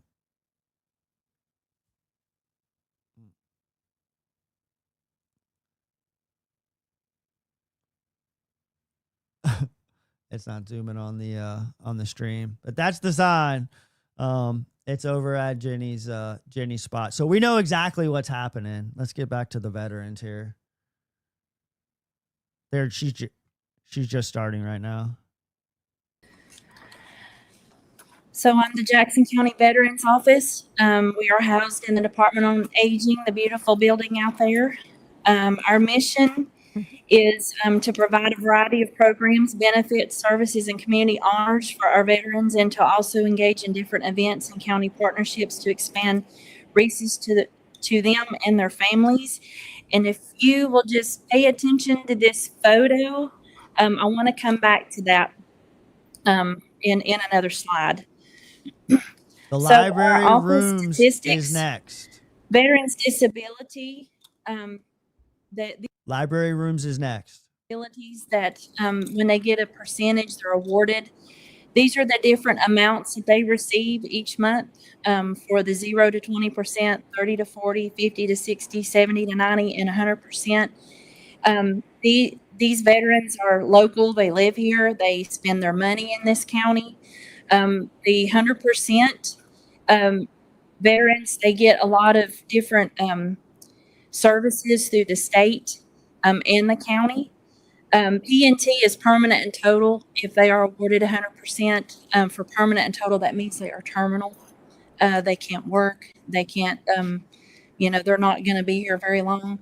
And then the individual unemployability means that they are going to be too disabled to work, or that they are not of age to retire. So we do try to help them get every benefit possible. Ages of some of our new veterans that have been documented who have relocated here or retired here.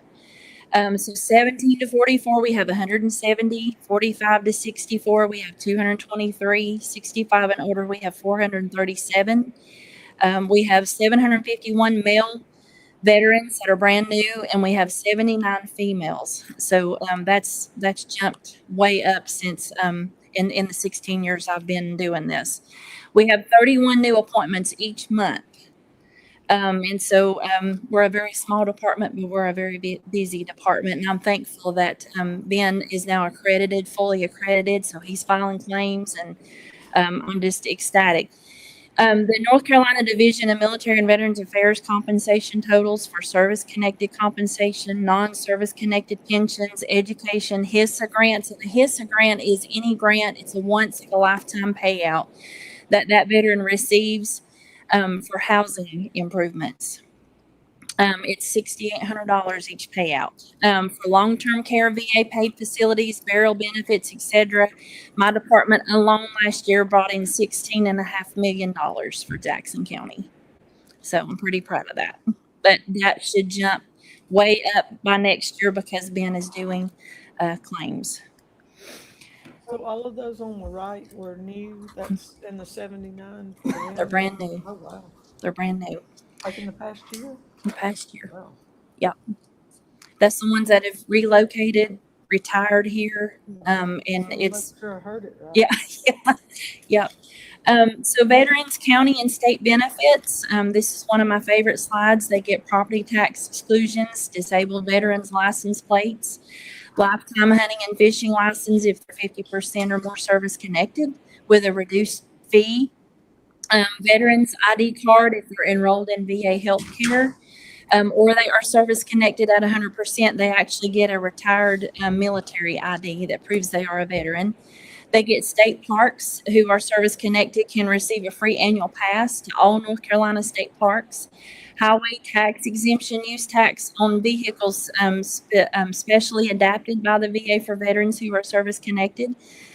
Specially adapted vehicles owned by disabled veterans are completely exempt from local property tax. And the North Carolina DMV can place veteran in blue on the front and the back of your North Carolina driver's license to show you are a veteran for discounts. So they started that in 2015. There you go. But they are still continuing that. So this next slide shows the new PACT Act. It's not actually new, but they have added different presumptions that can be added to file for disability. And one of them, I'm hoping someday it will be added, is sleep apnea. That's the number one claim that we're filing for to date. But it is the number one denied claim in the VA to date. So I'm hoping sleep apnea will appear. What would be the cause of that? Sleep apnea is like for PTSD. It can also be caused by chemical exposure due to the lungs and stuff. And so it can cause breathing problems, shortness of breath, and it can also cause sleep apnea. We're still filing for Gulf War presumptive illness. Yo, you said that most of them weren't there. Most of them. Are you referring to the county commissioners? That most of them weren't there? Because I saw this post real quick that Jenny Lynn Hooper was in attendance, and she got a special thanks from the county's page, aka Bill Davis, for assisting in handing out flags. So I'm curious if there's anybody out there that actually saw her passing out American flags at the Veterans Day parade, or if that is just a fabricated thing. I don't trust anything that goes on in that office. I do not trust. But they do free grief group gatherings at the Department I'm still on Aging waiting on once a my month. records request from like almost 2 weeks ago now. That if you recall, when I talked to Bill Davis on Saturday, he got all pissy about why didn't I contact him before making a records request to explain to him my intent. I just don't understand that.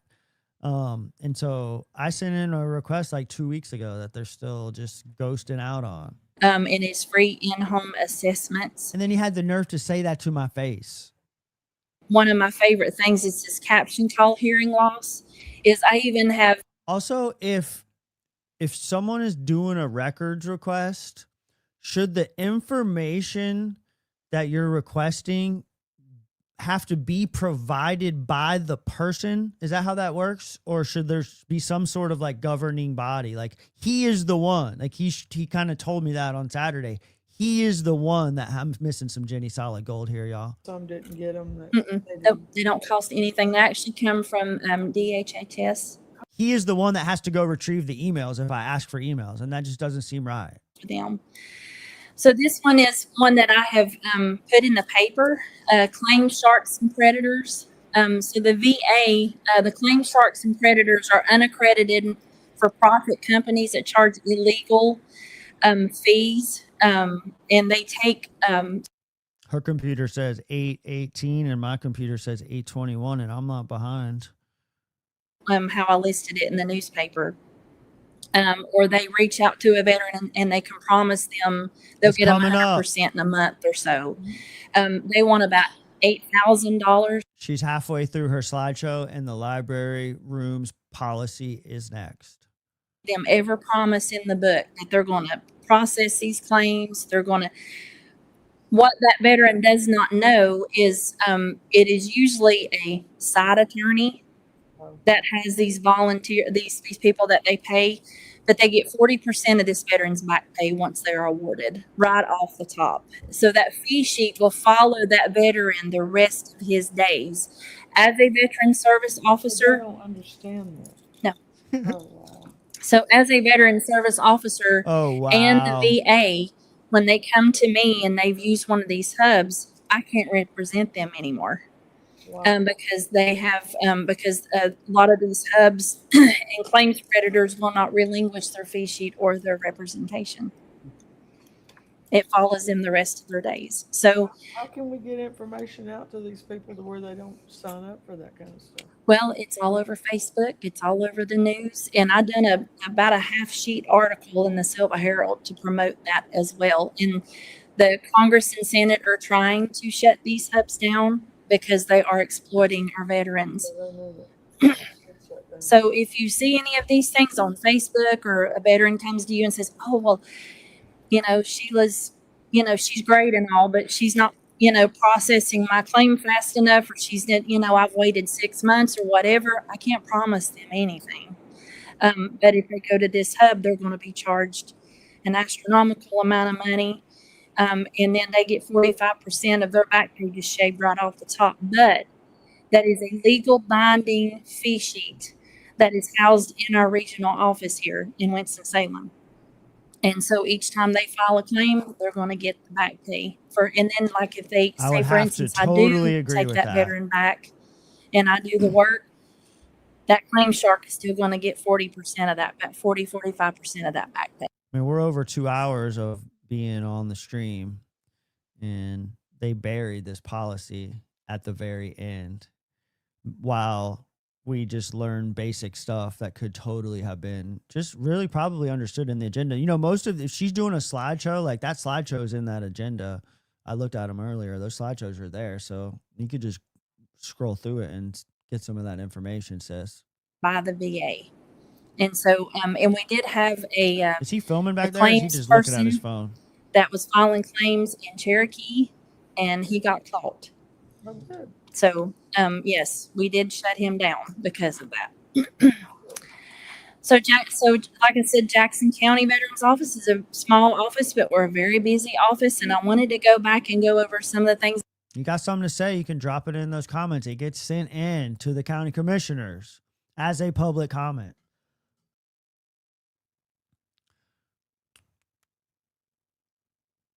April, we hosted all 7 Western County VSO offices for training in May at the Department on Aging. That's why I love where I work in that building, because we can utilize a lot of the space there. Department on Aging Med-Assist event, the Smoky Mountain Veterans Stand Down in Franklin, that we target our homeless at that stand down, and they get free haircuts, and the clinics are there. The hospital is there, so they get medical care there while they're there. The Charles George VA Medical Center. So I was asked to do a Quilt of Valor presentation in the CLC, which I is talked about him on here before. the Community Living Center.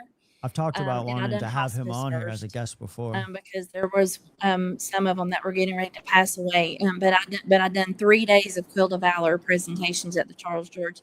I wanted him to explain to me the financial stuff like I'm 5 years old, so that like the community can better understand some of it. And if you've never attended an appreciation dinner, I would love to see you guys there this year, because we have great presenters and we have great food and we have a great raffle, and it's just a great. It's coming up. It is coming up. November 6th? You have one? What? We have one. Okay, no, and I didn't mean that smart. I just. That's okay. That's all right. And we usually have 250 in attendance each time. So my next slide is for this you'd be year. Interested in working with me behind the so scenes? These These are some of the trainings that Ben and I have had, and some of the events that we've had. So we done an assist suicide training. Like as a and research it was very, producer, very I'm looking for a beneficial. research And we've producer. got the VA hospital in There's Asheville a that's few coming over, because we topics. really, really, really So many want to things promote, going on, and there's like a few deep suicide dive awareness in topics that I Jackson just don't know County. that I have the time for Our spring conference that in are Winston-Salem. that are pressing me right now. relating to data centers and not what you Chapel think. Hill to do the Healthy Vet project. There was the first one on the Greenway. We done another Quilt of Valor presentation at Pine Grove Baptist Church in Franklin. We partnered on July the 4th at Bridge Park to recognize our veterans and to do a reenactment there. And then we also have the upcoming Cherokee Expo, and I was there. We were there today. But it is a lot of claims agents, veteran service raiders there from Winston-Salem. And What'd you say about a reenactment? so any when I was at Bridge Park to recognize our veterans and to do a reenactment there. And then we also have the upcoming Cherokee Expo. Y'all and I know was what there, that's going to be we were like there after today. what we just saw. But it is a lot of Y'all know what we July the that shit's 4th going at to Bridge be. Park to recognize our veterans and to do a reenactment there. All right. The service furniture for our waiting area, the second You slide heard that, that huh? you saw, that's all brand new I guess furniture we'll in our have to hallway. be New on tables, scene chairs, to new help shelves, and celebrate. lamps. We bought Jesus. Bridge promotional Park. items for our Bridge veterans Park. and our events from Positive Promotions. And we stayed local and used tentacles for our hats and t-shirts, magnets, and stickers. You know which We ordered brand ones. new computers for You both know which offices and an ones. extra monitor. We bought 2 cooking stoves from a local friendly appliance in Whittier for 2 veterans, one of which was cooking on a gas grill in his living room. And he needed a cook stove. So we bought from our local Walmart 5-pack air conditioners, 7 fans, and bought and installed 3 air conditioner window units in 3 veterans' homes last summer. And when we went into one lived in Cullowhee, I'm surprised he didn't smother to death. It was so hot in that house. Me and Ben were like, it was awful. So, but Come we were on. able to put him in a window unit. And so we had 2 veterans in Sylvan, 1 in Cullowhee. We bought a 10 by 16 storage unit from our local Outdoor Storage Solutions Inc. in Whittier, and for our veterans lending closet, and it holds disposable undergarments, canes, walkers, rollators, medical supplies, lift chairs, and other medical items. And they don't cost this veteran anything. It's our lending closet. We also paid for advertisements and publications. We bought storage containers for our event supplies and the medical supplies to house in our veterans lending closet. And they had told us about a second round of grant. So I filled out another grant application and had everyone to sign it. And I've also asked for another $24,000 that I haven't heard anything back from that. But I want to thank Matt Rommel with Project Fire, who's in the Department on Aging. He built our ramp and our public works for making our sign. And this is our lending closet. And it's in the parking lot there beside of the Department on Aging one. And then you can see the ramp that Mr. Matt built for us. And then Public so Works close. made our sign for our storage shed. So if you know of anybody, any veterans that need a cane, a walker, a rollator, we do have lift chairs and disposable undergarments. They don't need to apply for anything. They just need to come get it. What about a wheelchair? We have wheelchairs Oh, do there. you have those too? Mhm. I got to find out if this one guy was a veteran. I ran into him at Lowe's the other day, and he said that's the only thing he needed, but he was literally on the hot pavement on his knees with knee pads on, and he had part of his leg missing. We can hook him And up. he was trying to get his wheelchair off the back of the car, and he was Oh like, my "Oh, I goodness. don't need any help." I mean, it was so hot on that pavement, just outside. I can imagine having to put your legs down on the pavement. So the rollators are my very favorite, I guess, appliance. My dad had one as a disabled veteran. Rollator is a walker and it's got a seat, Yeah. and so you can turn around and sit in it Oh, when your legs get weak. yeah. Okay. So that's it. It's a pretty awesome, and they've got a Oh. little storage bin, to put items and stuff. It's a really cool appliance. My boy Jeff had one. He loved it, dude. And so last but not least, this is our veterans events that are coming up. This guy So right we here, have the a Black Rabbit national guy. band from Nashville, Tennessee, the Ronnie Call Band coming this year, and Oh we're my going to hold it God. at Bridge Park. We had a car show last year, inflatables. He had one of those little rolly things, the Black Rabbit, that dude down there.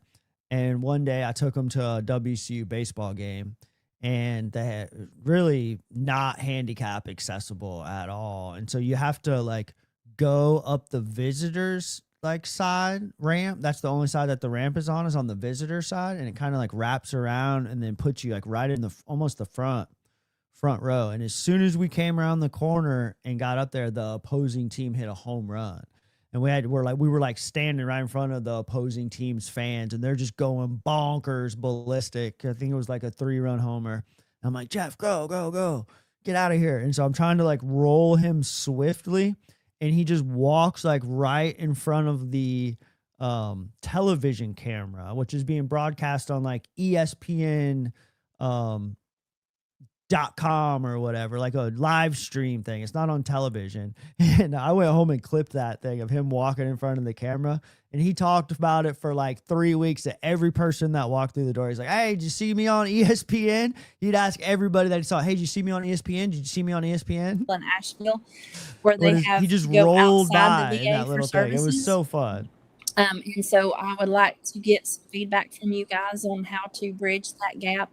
If we have a volunteer that could possibly take our veterans other places, just besides that's an obstacle that we've had for quite a while. And trying to find someone to take them and to volunteer to go, or we just need some help on that. So I'd like to have some feedback Are on there that. any other vehicles over there available in transit? Would depend on the utilization, and have to be an employee, and there'd be all kinds of things like that we can look in. So. Okay. And then last but not least, I have applied to establish the first DAV chapter in Jackson County. The first what? DAV, Disabled American Veterans chapter in Jackson County. So I want to establish that for veterans, and the DAV is very beneficial in a community for funds, for emergency assistance, for collaboration, for partnership. We're so close, for, everybody. We're so close. for We the are going to veterans get there. that have a place We're not to go. ending until this is over. And so I have applied to establish the first DAV chapter here in Jackson County. So I'm waiting to hear back from the national president of the DAV. So when you say have a place to go, like live or just Well, you have some veterans that are homeless, and the DAV can help with funding on that my department can't, and other resources possibly that. And they also have a chapter in Haywood County that helps with. They have a DAV bus, and they help with their veterans there with transportation and vehicle assistance and things like that. To pay for things that my budget can't. And so of course, obviously, it's the DAV nonprofits. I mean, and remember, keep in mind, I guess I could utilize that, the rolling start. Yeah, we have that as a contact. Yeah. But sometimes it's an application thing. It's not an urgent thing. But I've had to utilize Haywood County DAV when a veteran has needed a set of tires, or their engine blew, or emergency, assistance and things like that goes beyond my budget. And so they have been very helpful with bridging that gap with some of my veterans here in Jackson County. Those But I've had comments to are go getting to sent Haywood in. County, They're but I'd just like sent to in. start a chapter here. All right, here we go. So They came to make a presentation, I think, in April or March, the Haywood DAV. Yeah. I think they gave some money to our junior ROTC for the high school. I think they gave some money for the uniforms and stuff. and they're a really good organization. They really are. So but I have one last thing. I have each of you a goodie bag. This was bought with our state money. These are the goodies that we give out to our veterans and to our community departments. I don't forget, David Rogers got his new sign put up. That's why Jenny Lynn Hooper took her flag down. We've got some hats and some jumper cables and some stickers and It's a nice magnets little and swag bag. goodies in there. And so Jumper I do cables. appreciate all the support that you've given my department. Thank you for supporting the veterans. And I just appreciate you very much. All right, let's go. Any questions from the Setzer? You guys have any questions for me? Thank you. All right, Policy's coming thank you. up. Thank you. Moving on now to our library room utilization policy. And That's a Mr. wonderful question. All right, here we go. These are drafts. A lot of people have asked me kind of where this came from. This is a current policy that was developed for the Department of Aging many years ago, and this is basically the same verbiage that's currently being used at that facility because people can rent that facility out in this area. So anyway, the first one, there was some dialogue about utilization of the executive or the boardroom and or the community room. So this policy is just for the community room. My suggestion would be the boardroom could be utilized just like the other, quiet areas of the library. Why wouldn't they so that have? people can come in and just utilize it and sign up with the library staff? So this one, I think the dialogue amongst the board members have been to use it for the complex or the community room be used for library purposes. And They don't want government large gatherings. meetings. I think that was the sentiment at the time. So, but it's up for your consideration and draft. They're okay with small shindigs, little small office meetings, but they don't want big shindigs. The Albert Carlton Library policy and procedures, and I think on one of the drafts that was sent out, and that's my fault, had Albert Coates, and that's actually a building in Raleigh with League of Municipalities and Association of County Commissioners. So I apologize, there's a snafu on my part. Yeah.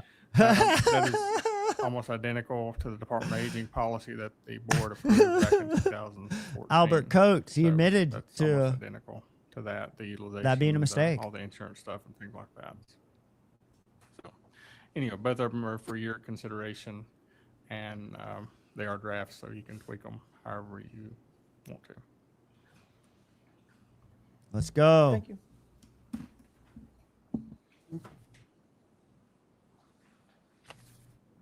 Do we want to do any tweaking to them now, or we'll come back at another time after review? I think review them and come back. All What do y'all right. think? That's fine. Didn't they have time to review A little them? bit to look at them. Moving on now to other business. That was lame. Mr. King. Yeah, I do have one additional item. So we've been throughout the process of in Cashier's area looking at the water and the different partners in the water piece, and it seems like there's a lot of challenges in the Cashier's area trying to find adequate water supply for do a public water system. And so throughout this process, the county appropriated $100,000 to do a study. That study was complete, and now we're kind of in a process where we're wanting to implement. We need to start looking at the future, and That's this exactly is something what that's he not going to did. happen overnight.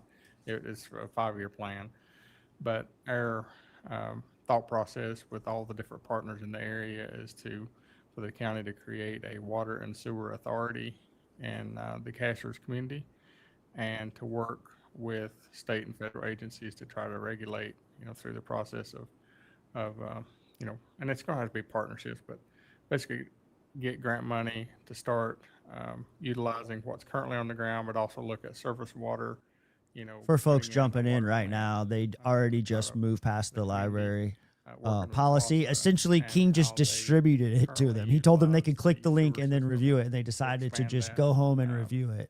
Looking at the horse pasture, which has been on the radar for quite a while. It seems like there was trying to enough get time. about the discharge We saw what permit, it looked like. that How money long is ago? A few weeks ago. 30-ish million. Week ago. And so all of this needs to be, there needs to be a water and sewer authority in that area that just does that system. And so next month, so let me back up just a second. So through the process, there's a process you have to go through. One, you have to show need, which that's what Buddy Melton and it's through who was that through? CDC. CDC, correct.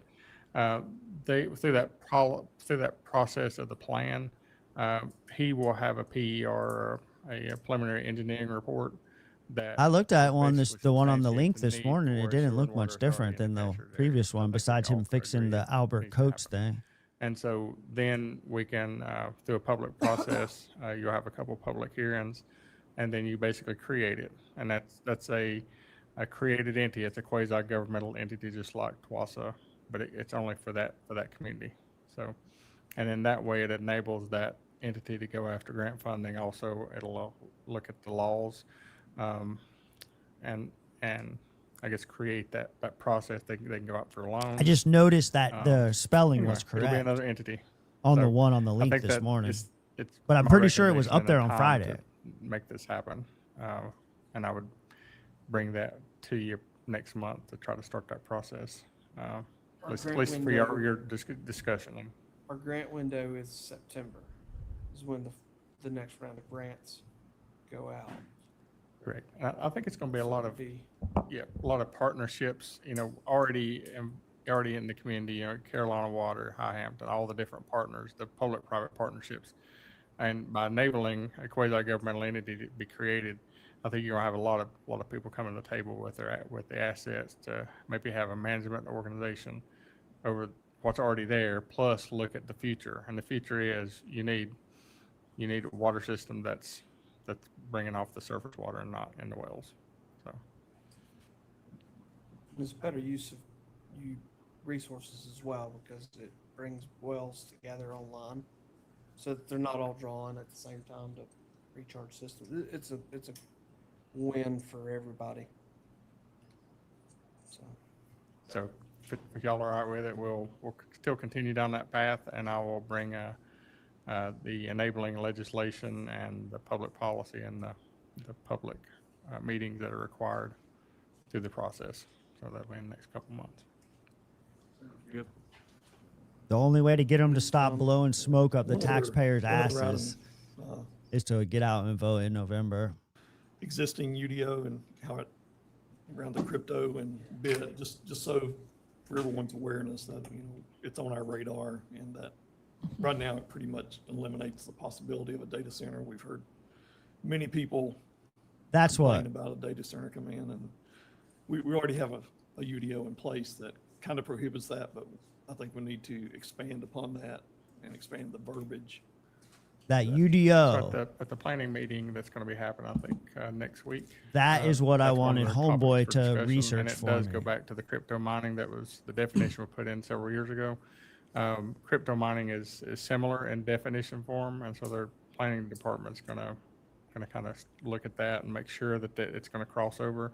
But there will be so much limitation on a data center if they had the same definition of the crypto mining, which it should. Yeah, I wanted And Homeboy so, to do the deep dive on basically, they'd have that to do topic 100% specifically. resource. The So existing if they take, policy that they had for 100,000 the gallons of crypto water, mining they'd have to thing. It figure was out how to get 5 or it, 6 get that years 100,000 old. that can't come out of public use. If they look at the power utilization, they would have to put back into the system the amount of power they're having to take out.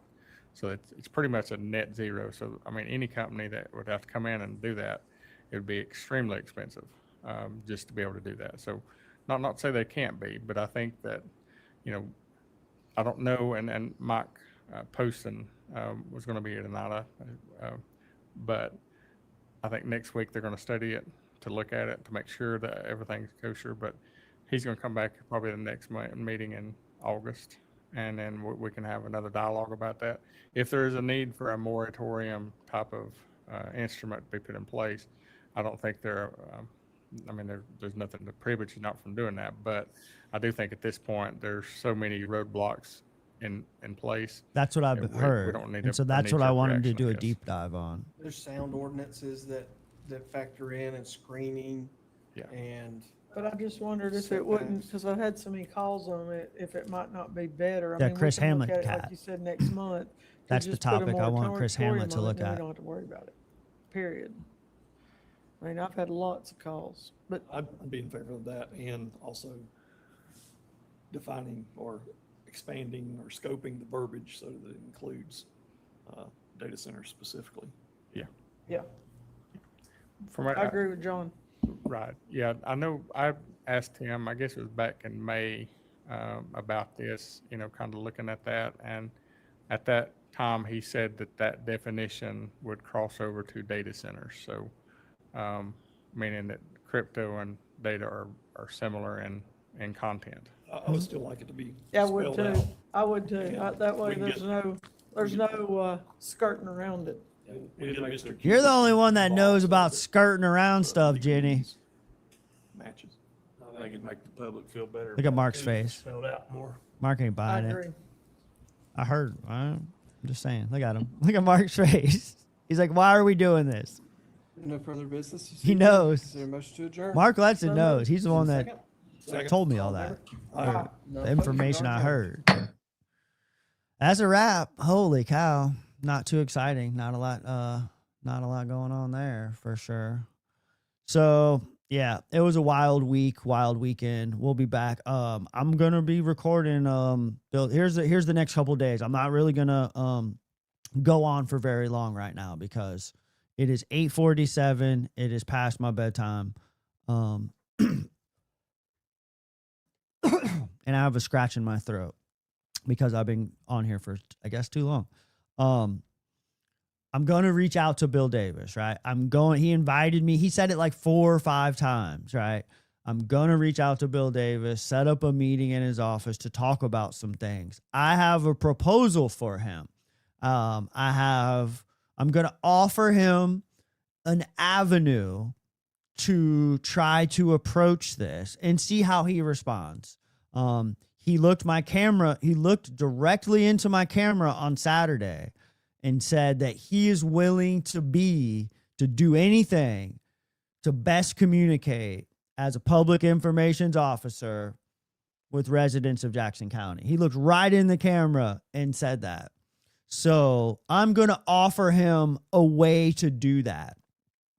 A fun way to do that, and something that is not what he would define as offensive, which is a whole nother conversation. But I'm going to be reaching out to Bill Davis. We're going to get together. We're going to have a meeting. He offered, and we will send in the comments tonight from the live stream before the next meeting. And in the next couple of days, maybe even tomorrow, I'm going to respond to that Bill Davis interview that we did on the street. Like, I'm going to play the whole thing. I'm going to try to do it differently on like Instagram Live or TikTok or something like that, and portrait, maybe here on YouTube too. But I'm going to try to do it a little bit differently in like a different form, just for like funsies, I guess. I don't know. So be on the lookout for like the messages about that. But I'm going to do like, play the video, respond real time to that whole situation. Cause the whole thing felt shady. Obviously, like, people from that side have been coming at me, and it's fucking hilarious. The way that they're like defending his responses is hilarious. But we're going to get into all of that in the next couple of days. And then we'll decide how to move forward from there. But like, again, Bill Davis was never on my radar. All these people are saying like, well, leave him alone. You've been on giving him a hard time for this long, blah, blah, blah. And like, he wasn't even on my radar until the censorship stuff happened. I didn't know his name. I didn't know his position. I just saw his silly little videos on there and thought he was some dude that worked up there and was in charge of the video. So like, he wasn't on my radar until that censorship stuff happened. And I wasn't even participating in it. I wasn't even commenting on it. I don't typically engage on social media. I do it right here on the microphone. So you don't see me commenting a whole lot or responding to things. I post my videos, and a part of the presentation of what I'm going to present to them is go back to my comments of my videos, the ones that have a lot of views and a lot of comments, the ones that I posted in the last 2 or 3 weeks. Starting with the Reagan Bunch video. Reagan Bunch is the teacher from Cashers who shared a public comment at a meeting, and I reposted it. And there was a big response to it. There was a lot of comments below. And then all the stuff within the last couple weeks with this parade and things like that. Go look at those posts, and what do you see? That directly defeats Bill Davis's argument. And that is, you see a bunch of civil conversations. You see people that really don't agree, and people that really aren't going to see eye to eye, and really don't like each other. But there's nothing crazy happening down there. I haven't deleted any comments. They're all down there to see. And so that directly defeats, his approach to it. Should they be open? Should they be allowed? Like, people are just having conversations down below saying that, yes, they agree with the video, or no, I don't. And then a response. It's just a little bit of a back and forth. There is no attacks. There is no nonsense down there. Post after post, there's many posts that have like 100 comments, and it's all just back and forth stuff that is quite all right. It's not anything that's over the top or out of hand, or that wouldn't be civil for a public forum, like he's describing. So that's definitely like one of the things that I'm going to talk to him about, once I organize everything and have some time to do it. And then on Sunday, July 19th, I haven't announced this yet. I haven't promoted it yet, but on Sunday, July 19th, Reagan Bunch, that same teacher, you can go back and see the video on my page. Reagan Bunch, that same teacher from Cashers, that taught at Blue Ridge School, the middle school teacher. She is coming on the podcast to elaborate a little bit further about her experience as a employee of the county, to share her experience of the struggle of living paycheck to paycheck as a teacher and trying to just establish a life here in Jackson County. And then also talk about some ideas and solutions. I reached out to her a while back because of the civil way that she responded to all of these comments. And quite frankly, like, we don't necessarily completely see eye to eye politically. Like, we're not on the same political spectrum, but we'll get into all that when that approaches and gets a little bit closer. But be on the lookout for Sunday, July 19th. I think that's going to be a really interesting conversation. There's been talks about, I'll throw it out there to you guys right now. Reagan Bunch wants to invite county commissioners because she knows that I can have communications with the Democrat candidates, and the Republican candidates have been in contact with her. So she's talking about approaching the Republicans, and she, wants to see about me approaching the Democrats. And so we're trying to like figure out like what that would look like, how that would work. But that was just an idea that she had to talk to them about specific solutions to some of these issues, to help us make a more informed decision in November. So we're still ironing all that stuff out, but she's definitely going to be on the podcast on July 19th. So last thing before we go, I need some water before I wrap. I'm dying. 2 hours and 37 minutes. That was too long. After talking to people all day. I don't know when the last time it was that you went to Harold's supermarket over there on Main Street, on the west side of town. I don't know when the last time it was that you went to Harold Supermarket, but there are some new owners over there, and there are some wonderful people. There's some significant changes happening in Harold's. Anne is one of the new owners, and she is just lovely. I've been working with her like kind of professionally on some things, and I have to tell you that significant change is happening inside of the walls of Harold's. She's bringing in new products. There's things that have never been there before. In my first conversations with her, she told me how much she understands the impacts, the historical impacts that supermarket has had on the community. And she wants to bring some of that back, and she wants to be more involved in the community. So they have a Instagram page. They're on Instagram. Go follow them. She's posting like new stuff as it comes in. You can see the squash that she's buying. You can see the local produce that she's buying.